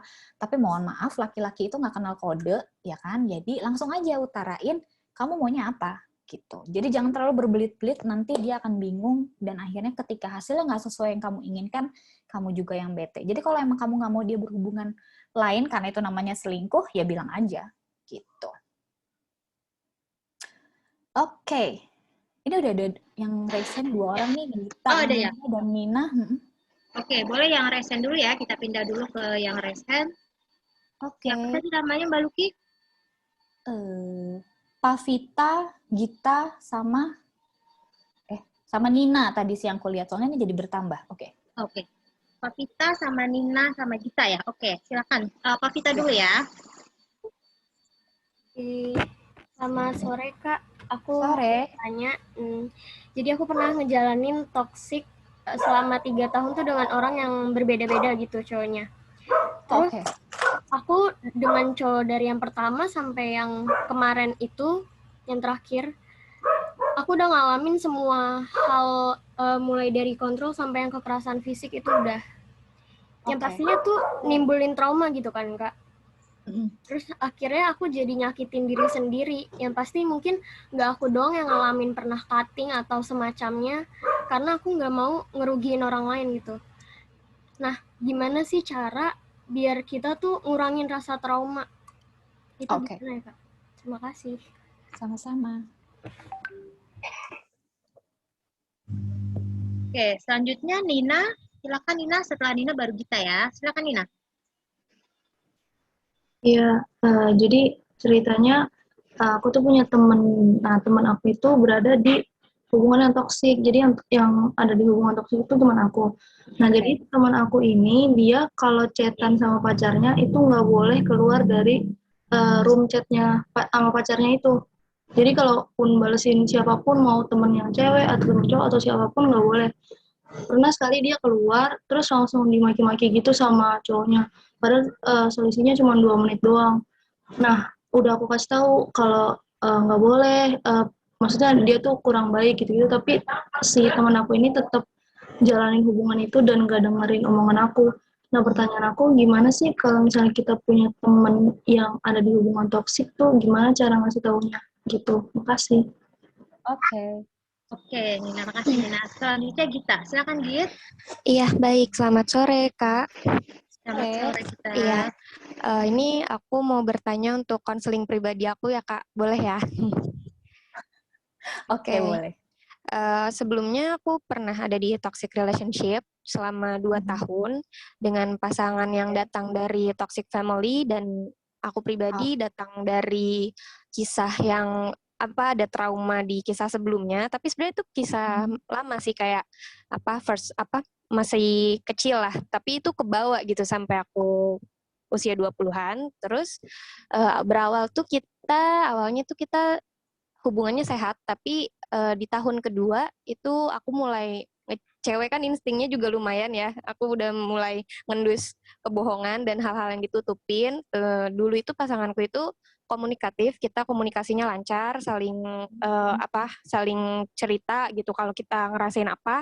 Tapi di tahun kedua ini aku mulai ngerasa dia kayak ada yang ditutupin lah kayak gitu. Terus akhirnya aku yang dulunya terbiasa sendiri dan self love aku mungkin cukup tinggi sebelum sama dia, sampai akhirnya aku nemu titik di mana aku ngerasa ini udah nggak worthy nih buat aku gitu. Terus aku milih buat udahan, aku yang menyelesaikan, aku nggak mau jadi pilihan, karena aku yang cut hubungan itu, aku yang bilang udah gitu. Tapi dia masih sempat ngejar, terus akunya yang tetap udah gitu. Aku blok semuanya. Terus karena menurut aku itu cara aku buat sembuh waktu itu, tapi di situ nggak nemu titik tenangnya juga, sampai akhirnya aku buka lagi dan aku ngeliat kehidupan dia pun ngeliat kehidupan aku, sampai di situ juga belum nemu titik tenangnya. Aku udah sharing ke teman-teman yang aku percaya, terus aku juga ngebalikin hidup aku yang mungkin yang dulu aku tuh sendirian gitu. Tapi sampai sekarang kadang masih suka ngerasa kalau mungkin cara gue salah kali ya ini buat nge-cut off hubungan yang itu, atau mungkin harusnya dilanjut kali ya, mungkin dia juga masih butuh aku kali ya, mungkin kayak gitu. Jadi gimana sih caranya buat teguh pendirian sih kalau menurut aku. Gitu aja sih, Kak. Terima kasih. Sama-sama. Oke, kita jawab satu-satu berarti ya, dari mulai Pak Vita yang punya trauma 3 kali in toxic relationship. Pertama, I'm so sorry to hear that ya buat Pak Vita, tapi untungnya mudah-mudahan kamu saat ini sedang tidak di dalam relationship itu. Tapi apa yang harus kamu lakukan, karena kamu ini sebenarnya udah mulai cutting ya kan. Cutting itu kan sebenarnya adalah salah satu ciri di mana kamu memang mungkin punya rasa-rasa yang belum tersalurkan. Kamu mungkin merasa sedih tapi nggak bisa nangis, atau mungkin kamu sangat sedihnya tapi nggak mau ketahuan orang lain sehingga kamu melakukan hal-hal yang melukai diri kamu. Nah, mungkin ini adalah peran dari timnya Mbak Eka nanti ya, karena kan ada konseling ya di UPTK ini ya, kan ada konseling UPTLBKUN ini. Ya mungkin nanti aku saranin banget, karena aku nggak bisa ngasih jawaban lebih panjang di dalam sesi webinar seperti ini, karena ini sangat individual buat kamu. Jadi aku sarankan banget kamu konseling aja ke UPTLBKUN, karena salah satu yang bisa aku bilang adalah kamu hebat banget kalau kamu sudah berhasil keluar dari toxic relationship yang sebenarnya itu sangat sulit, apalagi kamu 3 kali mengalami itu. Jadi tepuk tangan buat Pak Vita, keren banget udah bisa keluar dari toxic relationship. Langkah berikutnya adalah kamu harus konseling, apalagi kamu ternyata merasa terbebani dengan toxic relationship itu. Mungkin nanti kamu bisa dibantu dengan tadi ya yang aku bilang, kamu mencari pola kamu sendiri. Kenapa 3 tahun ini kamu bersama dengan cowok-cowok itu gitu ya. Misalnya, apa sih yang kamu lihat dari 3 cowok ini gitu kan ya, sampai dulu kamu tertarik sama mereka. Lalu ciri-cirinya seperti apa sih si cowok-cowok ini sebelum akhirnya melakukan toxic relationship. Hal ini mungkin sekalian buat yang lain juga ya, yang mungkin pernah mengalami toxic relationship. Ketika kamu tahu polanya seperti apa dari setiap pasangan kamu juga jadi bisa lebih aware dan menjaga diri kamu untuk melihat kemungkinan nih, misalnya ketemu cowok lain. Ya kan, kalau ada yang punya trust issue mungkin jadi nggak percaya ya kan, gue nggak percaya lagi sama laki-laki, semua brengsek gitu kan ya. Tapi kan biar bagaimanapun tugas perkembangan kita sebagai kaula muda, ya ampun bahasanya masih kaula muda, para youth people ini di usia 20-an ke atas ini kan memang adalah mendapatkan sebuah intimacy, ya kan? Itu ada tugas perkembangan. Kita akan merasa lonely banget kalau nggak merasakan yang namanya jatuh cinta. Tapi ya itu tadi, karena ternyata nggak semua cinta itu baik buat kita, cara kita membentengi diri adalah dengan aware banget. Lihat, sebelum kamu memutuskan pacaran sama dia, ada nggak sih ciri-ciri yang bisa kamu lihat nih dari 3 relationship kamu? Oh, ternyata dia kalau sama orang lain kasar. Oh, ternyata dia kalau ngomong emang mulutnya tuh gampang banget ngomong-ngomong kasar. Oh, dia kalau marah dikit mukul meja. Oh, dia kalau marah dikit sampai mukul temennya. Mungkin itu bisa menjadi warning buat kamu supaya kamu nggak terlanjur akhirnya berhubungan sama dia. Kayak gitu. Tapi buat Pak Vita, sorry banget aku nggak bisa jawab di dalam sesi webinar, tapi aku saranin banget kamu bisa segera konseling mungkin sama timnya Mbak Eka gitu ya. Nggak apa-apa ya Pak Vita ya. Tapi tadi sih yang kamu harus cari sendiri, is okay, you are great, kamu cantik, kamu udah hebat, udah bisa keluar dari toxic relationship, kamu harus bangga sama diri kamu sendiri. Sekarang kamu tinggal mencari tahu lagi lebih jauh tentang pola-pola kamu, sehingga kamu lebih kenal diri kamu, dan mungkin nanti kenal bersiap-siap untuk relationship selanjutnya setelah kamu melakukan konseling tentunya. Oke, Kak Lucky, thank you. Lalu berikutnya ada Nina ya. Ya. Temennya ada di hubungan. Aku tuh setiap ada yang nanya gimana ya caranya menasehati temen yang jatuh cinta, aku tuh selalu ingat peribahasa ini ya. Ada 2 peribahasa yang paling aku ingat. Aku nggak tahu sih ini boleh diomongin nggak ya sebenarnya buat mahasiswa-mahasiswa yang masih muda ya. Jadi aku selalu bilang gini ya. Hal paling terbodoh di dunia adalah menasehati orang yang lagi jatuh cinta.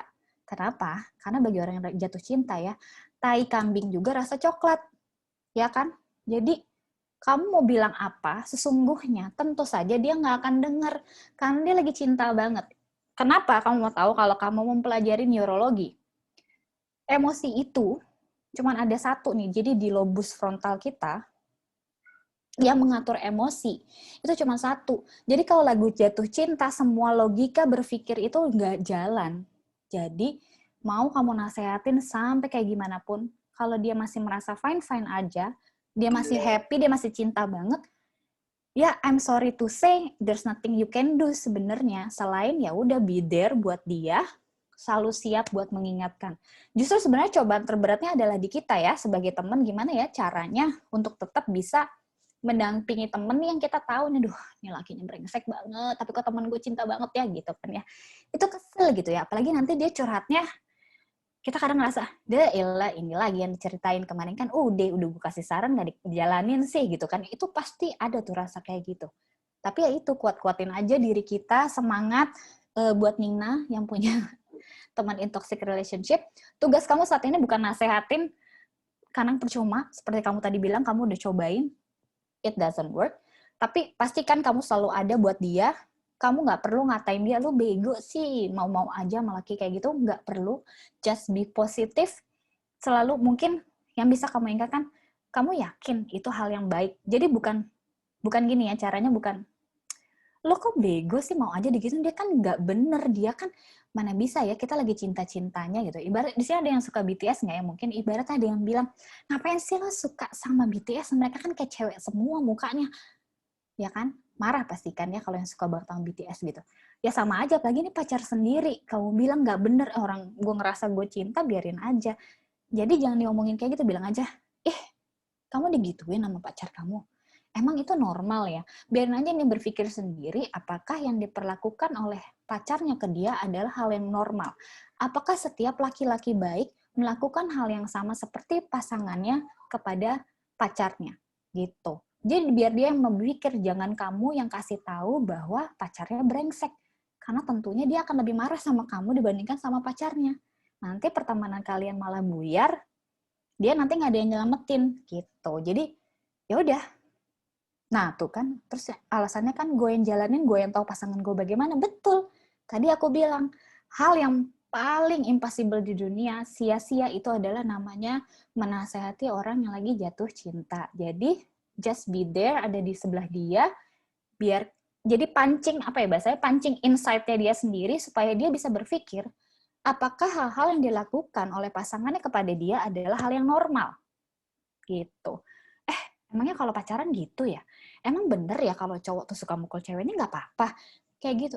Emang kamu nggak terkekang ya kalau misalnya kamu mau chatting aja harus diliatin sama pacar kamu? Pancing aja deh biar dia mikir sendiri. Kalau dia ternyata nggak apa-apa, ya sudah, mau gimana lagi? Ya kan, yang jalanin dia, bukan kita gitu. Tapi yang penting kita selalu sedia kalau akhirnya dia mau keluar dari relationship itu. Oke. Ya, tapi mungkin juga perlu ini ya Mbak Luki, kita juga kalau misalnya dalam posisi Nina, mungkin juga kita harus tahu seberapa kita tetap sehat mendampingi dia. Karena jangan sampai kemudian kita jadi tempat sampahnya dia, gitu kan? Dia toksik dengan pasangannya, terus kita juga teracuni, artinya secara psikologis kita terkikis. Nah, Nina juga perlu memastikan ya untuk cukup sehat mendampingi temanmu yang seperti ini. Jadi jangan merasa bersalah juga karena dia memutuskan untuk hidupnya, kayak gitu. Betul. Udah dewasa ya, udah 18 tahun ke atas ya, jadi udah bisa memutuskan apa yang terbaik buat dirinya sendiri. Oke. Mbak Luki, pertanyaan yang ketiga dari Gita ya, tetap tegar berdiri dalam keputusan yang diambil. Ya itu emang susah ya. Ya balik lagi, memang akhirnya karena feeling, emang kayaknya musuh terberat bagi semua manusia adalah perasaan cinta. Karena ketika kita jatuh cinta, ketika kita akhirnya putus tuh kayak dunia serasa runtuh. Karena kenapa sih? Karena itu kan kayak kebutuhan. Kalau di usia perkembangan ya, kayaknya itu adalah usia perkembangan yang paling terlama yang kita butuhkan, yaitu adalah intimate relationship dari umur 25 tahun sampai 40 tahun. Jadi ya emang itu yang akan menjadi gonjang-ganjing dalam kehidupan setelah kamu melewati usia 20-an tahun. Bagaimana kamu punya kebutuhan untuk dicintai, tapi ternyata orang yang harusnya kamu yang mencintai kamu tidak berbalik gitu kan ya, malah memperlakukan kamu dengan tidak baik. Nah, bagaimana supaya tetap tegar berdiri? Kalau secara terapinya nih, kamu bisa bikin cost benefit analysis ya kan, kamu tulis aja semua hal baik dan hal buruk kemungkinan yang akan terjadi jika kamu balik sama dia. Kayak gitu kan. Jadi kamu pertimbangkan, misalnya, kalau aku balik sama dia, apa yang akan terjadi ya? Tulis tuh pro-nya, misalnya hal-hal baiknya, nanti akan ada, jadi gue nggak kesepian lagi, gue nggak diteror lagi, bla bla bla, tulis berapa banyak. Lalu ada yang negatifnya, tapi apa ya negatifnya kalau gue balik nih ke dia? Ingatlah juga hal-hal negatif yang sudah pernah terjadi. Karena bagi saya gini, ketika kamu memutuskan untuk putus, menyudahi sebuah toxic relationship, padahal itu adalah hal yang berat, tentunya itu dengan penuh pertimbangan ya kan? Kamu harus mengingat kembali alasan kenapa akhirnya kamu memutuskan untuk udah cukup dan sudahi saja hubungan ini. Balik tadi, jadi ingat pertanyaan pertama, mungkin nggak ya kalau sudah gitu dia menjadi lebih baik? Percayalah, apalagi kalau memang ini adalah habit, ketika dianya belum konseling, ketika dia belum melakukan sesuatu untuk dirinya sendiri, hubungan kalian akan gitu-gitu aja. Ini bukan yang menakut-nakuti, tapi ini fakta. Apalagi kalau kamu bilang dia dari toxic family, ya kan? Berarti kan toxic itu kayak menjadi hal yang biasa dalam kehidupan dia sehari-hari. Mungkin keluarganya kasar juga sama dia ya. Jadi dia melihat hal yang kasar itu hal yang biasa. Jadi kemungkinan kecil sekali kalau dia akan cepat berubah. Orang berubah secara teori adalah ketika konseling, lalu dia akan membuat habit baru berdasarkan hasil konselingnya itu dalam 21 sampai 28 hari. Lalu another 3 bulan sampai akhirnya kebiasaan itu bisa menetap dalam tempo yang cukup lama. Jadi kalau belum sampai jarak segitu nih kamu putusnya dan dia bilang dia pengen balik karena merasa aku tuh salah kemarin, aku tuh udah berubah, aku akan berubah buat kamu gitu ya. Enggak ya. Jangan percaya karena semua gombalan para pasangan toksik ya memang seperti itu. Nggak laki, nggak perempuan, sama aja. Bahwa mereka merasa bahwa gue akan berubah demi kamu, akan melakukan segalanya, aku akan berubah. Tapi nggak konseling, tidak meminta bantuan kepada siapapun, apa yang mau diubah? Susah, gitu. Gimana caranya bisa teguh? Ya perbanyaklah mengingat kembali alasan kamu putus. Itu pertama. Kedua tadi, bikin cost benefit analysis. Pro-nya apa sih kalau kamu balik? kontranya apa? Lihat mana yang lebih banyak. Kalau ternyata memang lebih banyak pro-nya, ya mungkin jadi semakin bimbang ya. Tapi bisa kamu kasih apa ya, namanya value. Misalnya skala 1 sampai 10. Kalau pro kan berarti bikin bahagia ya seharusnya ya kan. Oke, kalau gue lagi sama dia, kalau gue balik lagi, 1 bahagia. Value-nya berapa buat kamu dari skala 1 sampai bukan bahagia. Nggak kesepian lagi gitu kan ya. Value-nya berapa sih? Nggak kesepian lagi itu dari skala 1 sampai 10, nggak kesepian itu berapa besar manfaatnya buat kamu, seberapa besar itu bikin kamu happy. Misalnya 10, ya udah tulis 10. Jadi yang dihitung jangan cuman banyaknya hal yang pro, tapi seberapa besar bobot value-nya buat kamu. Seberapa besar hal-hal yang pro itu membuat kamu bahagia. Jumlahin. Yang kontra juga begitu. Misalnya kontranya, aduh, tapi nanti aku bakal dipukulin lagi kalau aku balik sama dia. Seberapa besar bobot dipukulin itu bikin kamu sedih, bikin kamu nggak enak. Misalnya 10 juga, ya tulis 10. Nanti di bobotnya aja yang dihitung. Berapa bobotnya? Oh ternyata meskipun secara listnya, secara listnya pro-nya lebih banyak. Misalnya pro-nya ada 10 sih, 10 item. Tapi ternyata bobotnya ya cuman 60 gitu misalnya buat kamu. Tapi kontranya meskipun cuman 6 item, tapi bobotnya 70 gitu. Nggak mungkin ya, 7 item gitu ya, tapi bobotnya 70. Ya berarti kan sebenarnya lebih besar kontranya daripada pro-nya. Nah, disitulah kamu bisa berpegang teguh bahwa kamu sudah melakukan hal yang terbaik untuk keluar dari toxic relationship. Gitu. Mudah-mudahan membantu ya nih Gita. Jadi pentingnya untuk kemudian menuliskan masalah sebenarnya Mbak Luki ya. Yes. Sehingga nggak cuma di kepala muter aja gitu ya. Tapi ambil alat bantu yang paling mudah gitu ya kalau dari cerita Mbak Luki tadi adalah tulis, sehingga memvisualisasikan masalahmu lewat tulisan. Ya, itu akan membantu untuk keluar, kemudian kamu bisa melakukan analisa lebih baik setelah itu divisualisasikan. Oke, teman-teman, kita akan berpindah lagi. Saya sudah mencatat 3 pertanyaan dari room chat. Tapi membantu Mbak Femi, saya beritahu teman-teman untuk mengisi form evaluasi. Sudah ada linknya ya di room chat. Sambil mendengarkan, sambil berdiskusi, teman-teman boleh bantu untuk mengisi evaluasi. Oke, Mbak Luki, ini ada 3 pertanyaan ya yang aku ambil dari room chat. Pertama, gini. Apakah korban punya kemungkinan menjadi pelaku? Kemudian yang kedua, kalau misalnya toxic relationship dalam misalnya situasi tongkrongan, kan biasanya kalau di tongkrongan tuh kan emang ngomong kayak pakai saringan gajah ya.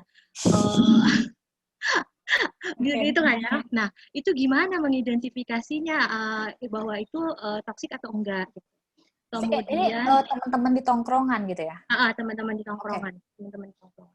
Lalu kemudian sebagai pelaku gitu ya, gimana caranya memulihkan citra dirinya? Mungkin juga pertama bagaimana memulihkan dirinya ya, lalu bagaimana mengembalikan. Mungkin kan orang tahu ya, kayaknya berrelasi sama dia nggak bakalan sehat gitu ya. Nah, gimana caranya kemudian membangun kepercayaan bahwa aku udah baik-baik aja kayak gitu. Ini buat pelaku ya, oke. Ya, 3 itu yang bagi. Ini pertanyaannya hari ini aku seneng deh, menarik-menarik banget ya.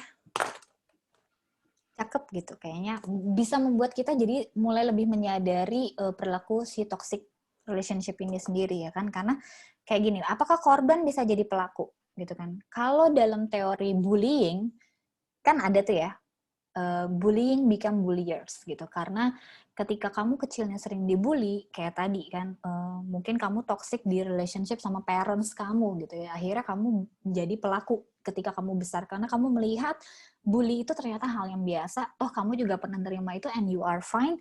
Dan akhirnya kamu melakukan itu sama orang lain. Ya kan? Nah, tapi kalau dalam relationship, belum ada penelitian yang menyatakan bahwa korban bisa jadi pelaku secara penelitian. Kenapa? Karena mereka kayak punya 2 kepribadian yang berbeda. Kayak tadi. Orang yang pelaku itu adalah orang yang punya insecure tapi butuh power yang besar. Jadi karena dia insecure, tapi sebenarnya dia nggak punya power, ya kan? Dia butuh nih sebenarnya power. Dia pengen kelihatan keren, dia pengen berkuasa, dia ingin in control. Tapi kemampuannya nggak ada untuk dia bisa mendapatkan itu dari hal-hal lain. Misalnya di sekolah dia nggak pinter-pinter amat, jadi dia nggak punya kuasa itu. Di kantor mungkin dia juga nggak bisa perform well, jadi orang-orang nggak percaya sama dia. Jadi dia melampiaskan itu, menggantinya power itu diambil dari pasangannya yang lebih mudah mungkin, yang terlihat lemah. Nah, berarti korban adalah orang yang self-esteem-nya rendah, ya kan? Orang yang biasa dibully dalam relationship, yang hancur adalah self-esteem. Dia tidak merasa bahwa dia hebat, dia tidak merasa bahwa dia baik, jadi kemungkinannya sangat kecil untuk akhirnya dia melakukan hal yang sama kepada orang lain, karena dia nggak ada dayanya, istilahnya nggak ada kekuatannya untuk bisa melakukan hal tersebut. Motifnya tuh nggak ada gitu. Motif of the power dia nggak ada. Kalau dia punya motif of the power, si korban ini pasti nggak akan lama dalam toxic relationship. Dia pasti akan segera get out. Enak aja lo main ngatur-ngatur gue kan juga suka ngatur-ngatur gitu. Tapi karena dia menjadi korban, itu membuktikan bahwa oh ternyata orang yang menjadi korban adalah memang yang akhirnya self-esteem-nya udah turun drastis, sehingga apapun yang dikatakan pasangannya dia percaya. Jadi kemungkinannya sebenarnya sangat kecil untuk korban dari toxic, khusus untuk si abusive dalam relationship, untuk akhirnya si korban menjadi pelaku. Gitu. Tapi kalau misalnya abusive-nya kayak bullying, terus mungkin toxic family, itu bisa banget. Gitu. Itu jawaban untuk yang apakah korban bisa jadi pelaku. Nah, temen tongkrongan, mulutnya nggak ada saringan. Ih, baper lo gitu aja, bete gitu kan ya. Lo nggak asik. Masa baru kayak gitu aja, ini kan bercanda, jangan dibawa serius, nggak asik. Itu kan khas di tongkrongan kayak gitu ya. Kayaknya kamu kalau gampang baper, langsung kayak menjadi makhluk aneh di antara yang lain. Tapi tadi aku bilang tuh di awal, bercanda itu, humor itu, jokes itu harus ada yang ketawa. Termasuk kitanya dong, ya kan? Katanya itu kan lo cuma bercanda, kok gue nggak ketawa ya? Berarti yang bukan bercandaan bagi kamu setidaknya. Mungkin bagi mereka bercanda, tapi itu adalah toksik buat kamu, ya kan? Itu adalah hal yang menyakiti kamu. Nah, kamu harus sadar itu. Kamu ketawa nggak waktu digodain? Soalnya ada kan ya, kalau jokes-jokes di tongkrongan, bahkan korbannya pun bisa ikut ketawa gitu. Jadi kalau kamu nggak ketawa, ya berarti nggak lucu. Karena kan ada namanya ketawa sosial, ya nggak? Apalagi kalau yang bikin jokes-nya di tongkrongan adalah ketua geng. Kamu kalau nggak ketawa, itu tadi dibilang nggak asik. Ya sebenarnya ikut-ikutan aja ketawa. Sebenarnya sih dia juga merasanya, oh ada keterlaluan nih jokes-nya. Tapi nggak ada yang berani ngomong. Kayak gitu. Jadi, ya kamu harus sadar dulu ketika kamu yang digituin, kamu ketawa apa enggak sama jokes-nya. Kalau enggak, ya berarti emang it's bullying. Bukan lagi bercandaan, itu serius bagi kamu setidaknya, karena kan namanya feeling selalu subjektif gitu. Jadi hati-hati ya kalau punya teman tongkrongan kayak gini, karena mungkin ya susah sih ya, namanya usia-usia segini pengennya kan punya temen segeng gitu ya, enak mau ngapa-ngapain, tapi kalau akhirnya toksik pun ya itu tadi, from bullying become bulliers, kamu bisa punya sense itu nantinya, karena kamu melihat oh kalau sama temen harus kayak gini, kayak gitu. Jadi cepat aware dan mungkin perlahan keluar. Lalu yang ketiga tadi, gimana caranya pelaku mengembalikan citranya? Ini tuh sudah perkara bahwa seberapa konsisten, seberapa persistence, jadi seberapa si pelaku ini memang mau menunjukkan bahwa dia sudah berubah. Ingat ya tadi, orang yang toksik mungkin tidak hanya kelihatan ketika hanya dalam berhubungan, tapi dia mungkin emang orang yang kasar di luar. Untuk dia mengembalikan citra itu gimana? Ya seberapa kuat dia memang menunjukkan itu. Seberapa jauh dia mau memperhatikan itu. Karena kan yang bisa kita lihat apakah dia benar sudah berubah atau enggak kan hanya perilakunya, ya kan? Dan itu udah urusan subjektif kita masing-masing lagi untuk bisa percaya sama dia atau enggak. Balik lagi, kalau dia cuman konsistennya cuman sebulan, terus besoknya dia udah nggak baik lagi, ya berarti kan dia belum konsisten, kayak gitu. Jadi gimana untuk memperbaiki citra pelaku? Ya dianya juga harus konsisten. Konsisten itu berarti lebih dari 3 bulan. Dia harus kuat dengan omongan-omongan orang bahwa dia udah berubah. Susahnya pelaku-pelaku seperti ini mungkin kayak ini ya, kayak pecandu narkoba juga ya kan. Banyak stigma-stigma negatif, padahal sebenarnya dia sekarang emang beneran udah berubah nih. Karena udah terapi, udah konseling, dia udah berusaha menjadi diri dia yang lebih baik. Dukungan keluarga, dukungan teman-teman, kenapa jadi keluarga ya? Maksudnya orang teman-teman juga penting.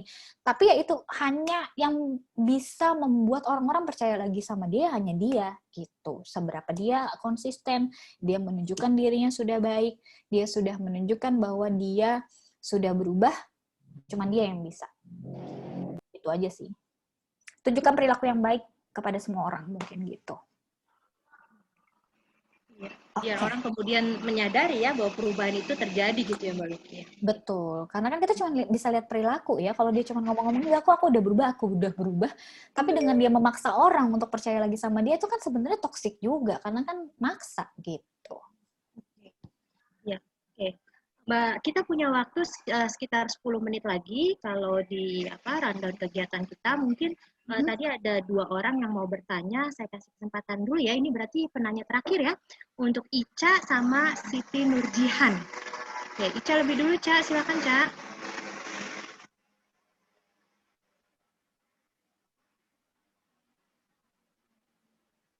Oh, Ica ini udah di chat kayaknya. Ada pertanyaannya di chat ya? Tadi dia bilang di chat emang? Kak, masih boleh nanya enggak? Panjang juga ya. Ini ya pertanyaannya, Ca. Oh, oke. Oke, Ca. Kita baca dulu ya, Ca.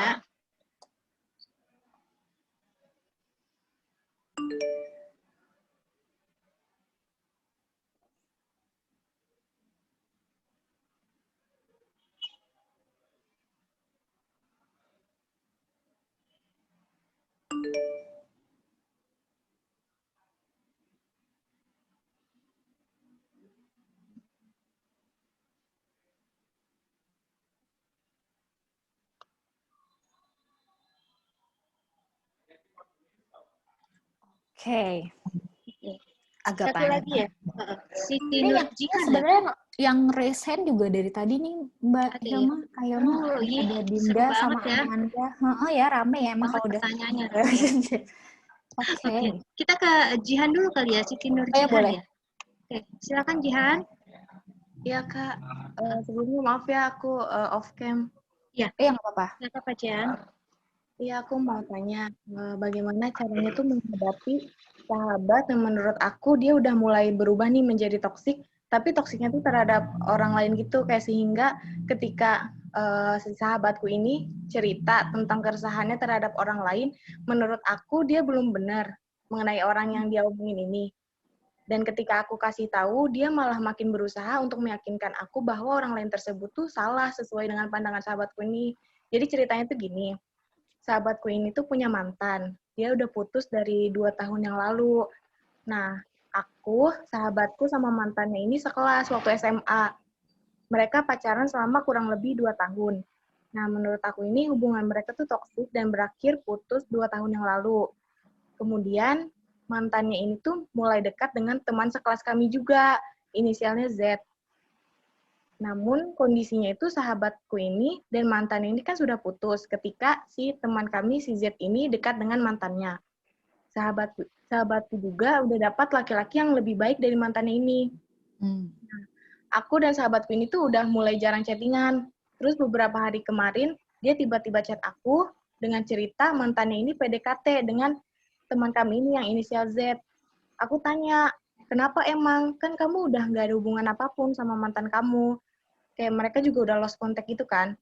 Terus dia jawab, ya gimana ya, harusnya kan si Z ini sadar kalau misalkan itu tuh mantan aku, padahal kita temen kok malah deket sama mantanku. Kayak seolah-olah dia tuh masih merasa dia tuh masih punya kontrol terhadap mantannya itu, padahal mereka udah lost contact gitu Kak. Terus kayak aku tuh udah bingung gitu harus nanggepinnya kayak gimana. Dia bilang waktu pas mereka udah putus setahun yang lalu tuh, dia bilang kayak aku udah ikhlas gitu. Tapi tiba-tiba ketika temenku si inisial Z ini PDKT sama mantannya ini, dia kayak seolah-olah masih punya kontrol terhadap mantannya ini. Itu aku harus kayak gimana ya? Oke. Iya. Oke, terima kasih. Juga kan agak panjang ceritanya. Nggak apa-apa. Biar kita lebih jelas ya kan, jadi jawabnya juga pas gitu. Oke. Tadi dari Ica, pertanyaannya adalah dia punya apa ya, semacam hubungan apa istilahnya ya kalau sekarang ya, dibilang tanpa status tapi berstatus gitu ya. Tapi si orang ini masih terjebak dalam relasi yang lama. Tapi Ica mungkin terlanjur sayang sehingga rasanya pengen melepas juga sulit. Gitu. Akhirnya seperti bersedia menerima, tapi sebenarnya nggak menerima. Nah, apakah itu adalah sesuatu yang dia membuat sendiri kesakitannya? Itu sebenarnya kayak bukan, kita nggak perlu jawab itu ya sebenarnya. Kamu tahu kok jawaban kamu, apakah kamu toksik atau enggak, aku yakin kamu tahu, cuman kamu lagi perlu afirmasi dari kita semua yang mendengar apakah kamu toksik atau enggak.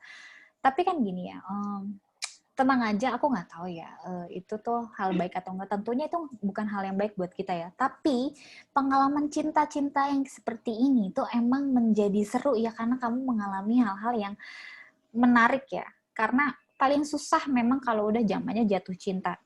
Itu susah banget mau nolaknya. Mau dijauhin tapi kita cinta, tapi kok kayaknya dia ngasih harapan, tapi kok dia nih ex-nya ganggu banget.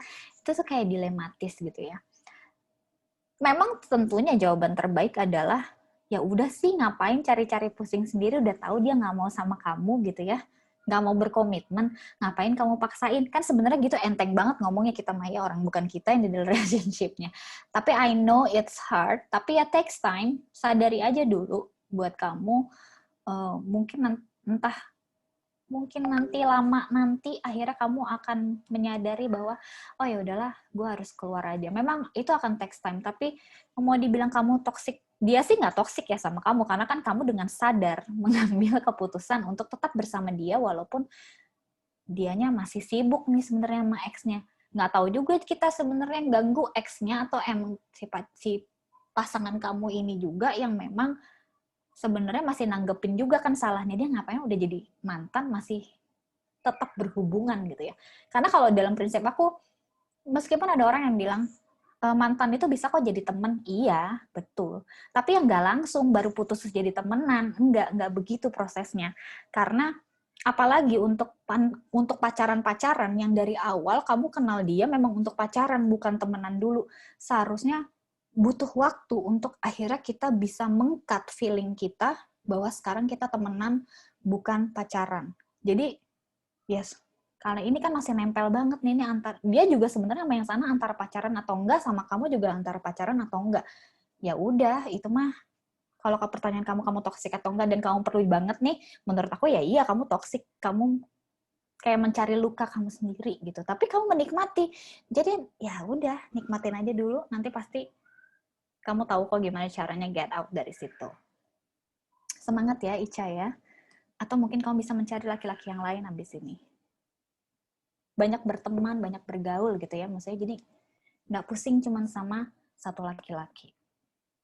Lalu masih banyak. Saya ada yang mau mempromosikan tuh, masih banyak laki-laki yang lain kayaknya gitu tadi. Oh iya. Apalagi sekarang kalau di Indonesia laki-laki tuh katanya udah sama ya jumlahnya sama perempuan ya kan? Jadi nggak apa-apa. Aku mentertawakan diriku sendiri, Kak. Makasih banget. Oke, it's a good thing tuh kalau udah bisa mentertawakan diri sendiri, kamu udah selangkah lebih maju untuk akhirnya bisa get out dari relationship itu. Nggak apa-apa. Ini adalah pengalaman yang akan kamu ingat dan akhirnya kamu akan nanti udah gede nih, kamu akan bilang, aduh kok dulu gue bego banget maunya diginiin sama cowok. Nggak apa-apa. Itu pengalaman baik. Lalu, tadi oh ya, pertanyaannya Jihan. Jadi kamu harus gimana gitu ya sama teman kamu ini ya? Ya, ini aku agak susah ya kalau pertanyaannya untuk merespon temannya gitu ya sebenarnya. Karena gini, kamulah yang paling tahu sebenarnya kamu harus gimana sama teman kamu. Tadi aku bilang, kalau sampai dia udah putus 2 tahun, tapi dia masih repot banget, ngurusin mantannya harus pacaran sama siapa, ya sebenarnya dia mah belum move on. Ingat ya, yang namanya move on itu bukan sekedar kamu putus lalu kamu punya pacar lain. Bukan. Move on itu adalah apapun yang dilakukan mantan kamu, you don't care. Kamu udah nggak peduli lagi mau dia nanti pacaran sama siapa kek gitu ya. Sama siapa kek, udah nggak ada. Udah move on, rasanya udah nggak ada. Kamu udah fine. Rasanya normal, netral ya. Jadi move on itu adalah ketika kamu berhadapan sama dia, ketika kamu melihat dia melakukan sesuatu, segala hal, perasaan kamu netral. Jadi nggak ada emosi negatif, nggak ada juga emosi positif. Datar aja, ya udah aja kayak ngelihat temen yang nggak terlalu deket pacaran sama teman kamu, ya udah kan, ya udah emang saling suka, wajar dong mereka pacaran. Nah, kamu harus gimana sama teman kamu? Nah, yang tadi aku jadi bingung, teman kamu ini masih sama si pacarnya saat ini? Atau enggak? Kalau misalnya dia masih sama pacarnya nih, ya suruh aja dia, ya kamu fokus aja sama pacar kamu ngapain ngurusin hidup orang, gituin aja. Kan deket banget nih. Aku sih kalau sama teman akrab gitu, lo ngapain sih musingin, katanya udah move on, gitu aja. Gitu. Tapi mungkin bagi sebagian orang ada kayak, istilahnya apa ya, kalau di luar tuh kayak code of conduct gitu loh, kayak pertemanan, etika pertemanan. Lu nggak boleh jadian sama mantan gue. Nah ya siapa tahu dia kayak begitu ya kan. Pokoknya ya emang udah jadi mantan sih, tapi kan nggak perlu juga pacaran sama temen gue juga gitu. Jadi ingetin aja sama temennya, udahlah move on, biarin aja, udah 2 tahun gak kontak juga masih lo urusin gitu ya. Jadi bawa santai aja kamunya. Kalau misalnya dia mau masih begitu, balik lagi sama tadi pertanyaan gimana ngingetin temen yang lagi dalam toxic relationship. Kalau kamu udah ngingetin dia nggak dengerin juga, ya udah cuekin aja. Nggak usah terlalu ditanggepin. Nanti dia juga nggak akan komplain-komplain lagi kok. Gitu. Tapi bilangnya gini ya, kalau akrab banget, duh gue bosen lu ceritain tentang itu aja, itu mulu, yang lain aja dong. Gitu. Udah deh. Mudah-mudahan menjawab. Makasih ya jawabannya Kak. Membantu banget. Oke. Terima kasih. Mbak Luki, tadi kan aku janji ya 2 penanya terakhir, tapi pas aku lihat chat, sepertinya ada yang cukup kecewa karena aku miss pertanyaannya. Jadi mungkin boleh nambah 1 ya. This is benar-benar ini ya, yang terakhir ya. Dari Putri. Jadi situasi hubungannya kayaknya udah mundur maju gitu ya, antara melanjutkan atau enggak gitu ya. Kadang misalnya ya udah kalau udah dalam situasi yang buruk, ya jangan pergi, tapi istirahat gitu ya, artinya mungkin saling menenangkan gitu. Tapi kalau misalnya situasi kayak gini menimpa dia, itu tuh muncul semacam psikosomatis ya, menyerang tubuhnya, kemudian dia juga overthinking ya, dia bisa kayak gitu. Nah, gimana caranya berespon terhadap situasi-situasi ini? Oke. Yang mau dihadapi ini situasi psikosomatisnya atau situasi kamu sama pacar kamu. Karena kan kamu LDR ya kan, dia bilang udah jenuh, tapi kamunya masih mau gitu kan ya.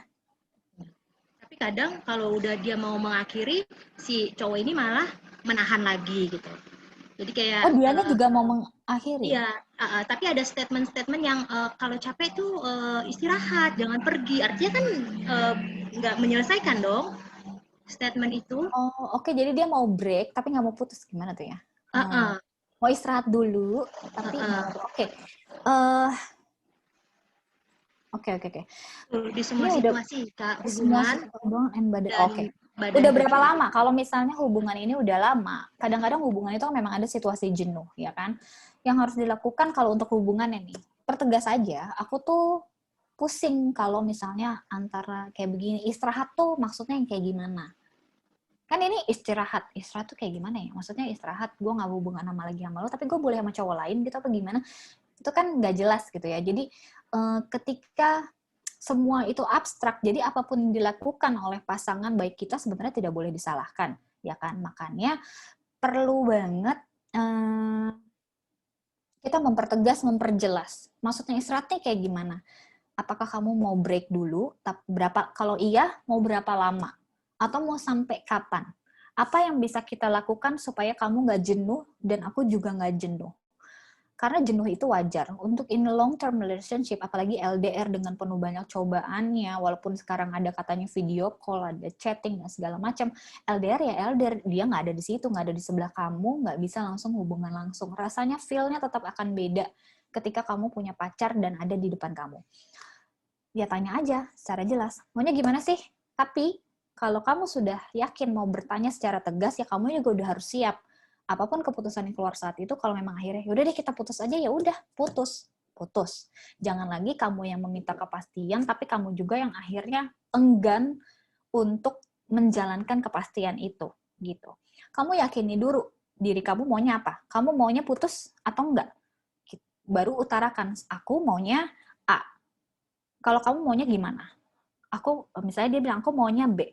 B itu yang kamu mau yang kayak gimana? Jadi semua sama-sama jelas. Penting, komunikasi itu penting. Udah 3 tahun tuh kan, oke, udah 3 tahun, istilahnya seperti aku nggak boleh chat dia dulu gitu. Oke, ya itu. Kalau kamu kuat, ya berapa lama nggak boleh chat? Kenapa nggak boleh chat? Misalnya aku bosen, kenapa kamu bosen? Ya teror aja, sebenarnya itu kan jawaban yang penting. Soalnya agak aneh ya, ketika kamu berhubungan, aduh aku lagi bosen nih, kamu nggak usah chat dulu ya, gitu. Itu kan sebenarnya nyakitin ya. Jadi kamu perlu clear juga kenapa dia sampai bersikap seperti itu, bilang aja ini untuk bahan evaluasi kamu. Kayak gitu. Kalau dia nggak mau jelasin juga, ya udah, kamu ya pikirkan dalam-dalam, kamu sendiri maunya kayak gimana dan jalanin.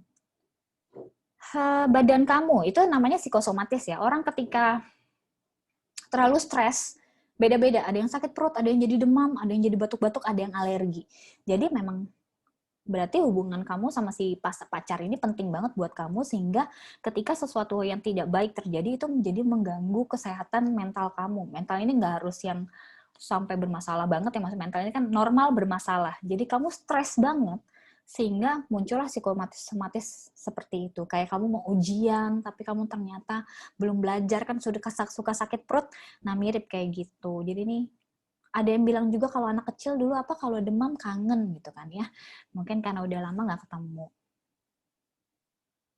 Tuh, mending diemin aja beneran Kak Putri. Nanti dia bakal bingung, loh kok gue nggak dicari, ntar dia yang bakal sulit lagi.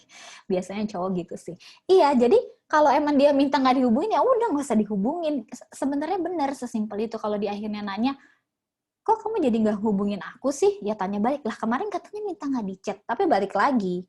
Ini kan tergantung kesiapannya Putri juga, ya kan? Apakah Putri siap untuk nggak chatting selama sekian lama?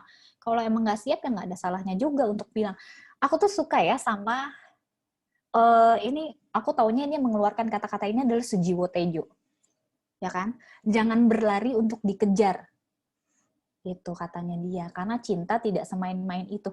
Ya jadi jangan main layangan terus gitu. Kalau emang mau ngulur ya ngulur, kalau mau tarik ya tarik. Jadi jangan iya tapi enggak tapi iya, itu jadi bingung. Pastiin aja kamu maunya apa. Kalau misalnya nggak menghubungi dia, nggak chatting, terus kamu sengaja supaya dia nyariin kamu, nanti kamu yang sakit hati ketika dia akhirnya memang beneran nggak nyariin ternyata.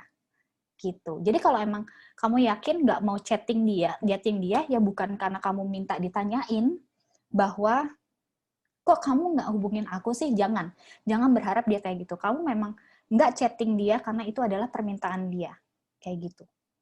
Ya, jadi kamu harus tahu dulu kamu maunya apa. Intinya itu, sampaikan kepada pasangan kamu, terus jalanin. Kalau udah siap. Oke, iya. Banyak banget nih ya pertanyaannya ya. Wah, ini dari bisa... tadi. Tapi ya ini sebenarnya waktu kita udah mau habis ya. Tapi dari tadi aku lihat nih Mbak Dinda nih raise hand terus loh dari tadi. Tapi waktu kita udah selesai ya. Waktu kita udah selesai. Tapi teman-teman jangan khawatir karena gini, LBK akan ngadain lagi toxic relationship dalam situasi keluarga ya Mbak Eka ya. Di bulan Juli gitu ya. Di bulan Juli ya Mbak Eka ya. Tanggal 1 Juli. Tanggal 1 Juli ya. Nah, mungkin nanti teman-teman bisa lebih memperkuat lagi ya, pengambilan keputusan gitu ya dari penjelasan Mbak Luki, kemudian diskusi dengan Mbak Luki hari ini, kemudian nanti diperkuat lagi ya sama penjelasan-penjelasan pembicara kita di bulan Juli nanti gitu ya. Mungkin semakin banyak pengetahuan, semakin banyak teman-teman punya kemampuan untuk mengambil keputusan seperti itu. Saya harus menyelesaikan ya sesi ini ya, karena nanti akan ada jadwal siaran lagi ya, siaran malam ya. Tadi kita siaran sore Mbak Luki. Oke, saya akan stressing ya beberapa hal ya. Saya pikir mungkin membantu untuk mengingatkan teman-teman. Pertama, ingat bahwa intinya adalah abusive. Lalu kemudian yang kedua mungkin kalau ini tadi berkaitan dengan insecurity pada diri pelaku, kamu nggak bertanggung jawab untuk membantu hidup orang lain, karena dialah yang harus membantu kehidupannya sendiri seperti itu. Lalu kemudian kamu juga perlu ingat gini, saat ini kamu sendiri hanya bersama pasanganmu. Tetapi beberapa tahun ke depan mungkin ada anakmu. Sehingga kamu akan lebih sulit mengambil keputusan. Jadi kalau kamu masih punya waktu untuk mengambil keputusan, ambil keputusan sekarang. Karena hanya kamu korbannya. Tapi kalau kamu terlambat mengambil keputusan, kamu akan lebih banyak memakan korban dari situasi yang kamu biarkan terjadi. Kemudian yang berikutnya adalah saya suka bilang gini ke mahasiswa saya. Menurut kamu bisa nggak merayakan ulang tahun ke-25 tahun pernikahanmu dengan orang ini? Kalau misalnya kamu memprediksi bisa, berarti orang ini layak jadi pasangan. Tapi kalau enggak, ya udah, nggak usah diterusin. Kira-kira seperti itu. Nah, mungkin itu ya beberapa stressing ya yang bisa kita ambil dari diskusi kita bersama Mbak Luki hari ini. Makasih banyak Mbak Luki, insightful banget. Kemudian membangun kekuatan ya, aku pikir ya, dan itu penting ya, membangun kekuatan. Makasih, mungkin nanti ada sesi-sesi lain kita bisa diskusi banyak sama Mbak Luki ya. Oke, terima kasih semua teman-teman, terima kasih yang udah sharing ya. Aku pikir ini juga kekuatan penting ya ketika teman-teman bercerita ya, melepaskan diri. Dan jangan lupa tadi yang Mbak Luki ajarin untuk menuliskan ya, analisis mana untungnya, mana lebihnya, terus berapa skor baik buruknya, ambil keputusan dari sesuatu yang kamu pikirkan dengan baik. Oke, makasih semuanya. Selamat sore, saya kembalikan lagi ke MC ya. Silakan Mbak Femi. Oke, baik. Terima kasih Mbak Luki dan Mbak Hilma. Sebelum penutupan sore hari ini, kita ada baiknya mungkin sesi dokumentasi dulu ya. Kita foto bersama dulu, bisa dibuka dulu semua videonya. Oke, nah berhubung banyak banget antusiasnya, ini akan ada 6 kali. Jadi ada 6 slide, bisa disiapkan saja untuk 6 kali jepretan. Oke, saya mulai ya yang pertama. Oke, 1, 2, 3. Oke, baik. Tunggu sebentar.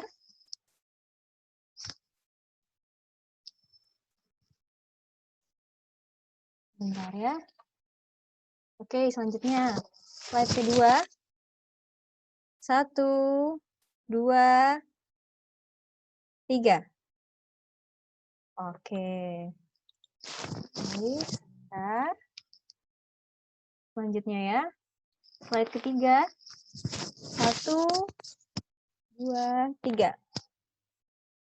Oke. Selanjutnya, slide keempat. 1, 2, 3. Oke. 2 slide lagi ya, teman-teman ya. Oke, slide kelima. 1, 2, 3. Oke, slide terakhir.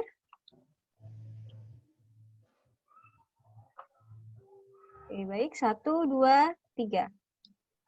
Oke.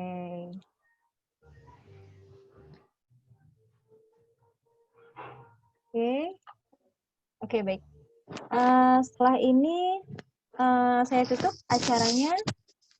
Terima kasih kepada teman-teman semua yang sudah bergabung dalam webinar hari ini. Kurang lebihnya mohon maaf. Jangan lupa teman-teman untuk mengisi evaluasi psikoedukasi untuk yang belum mengisi, karena nanti datanya akan dibuatkan untuk e-sertifikat.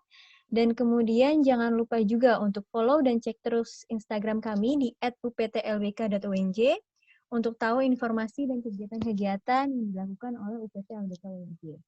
Baik, terima kasih pada teman-teman. Kurang lebihnya mohon maaf. Wassalamualaikum warahmatullahi wabarakatuh. Terima kasih, Kak. Terima kasih, Kak. Ya, sama-sama.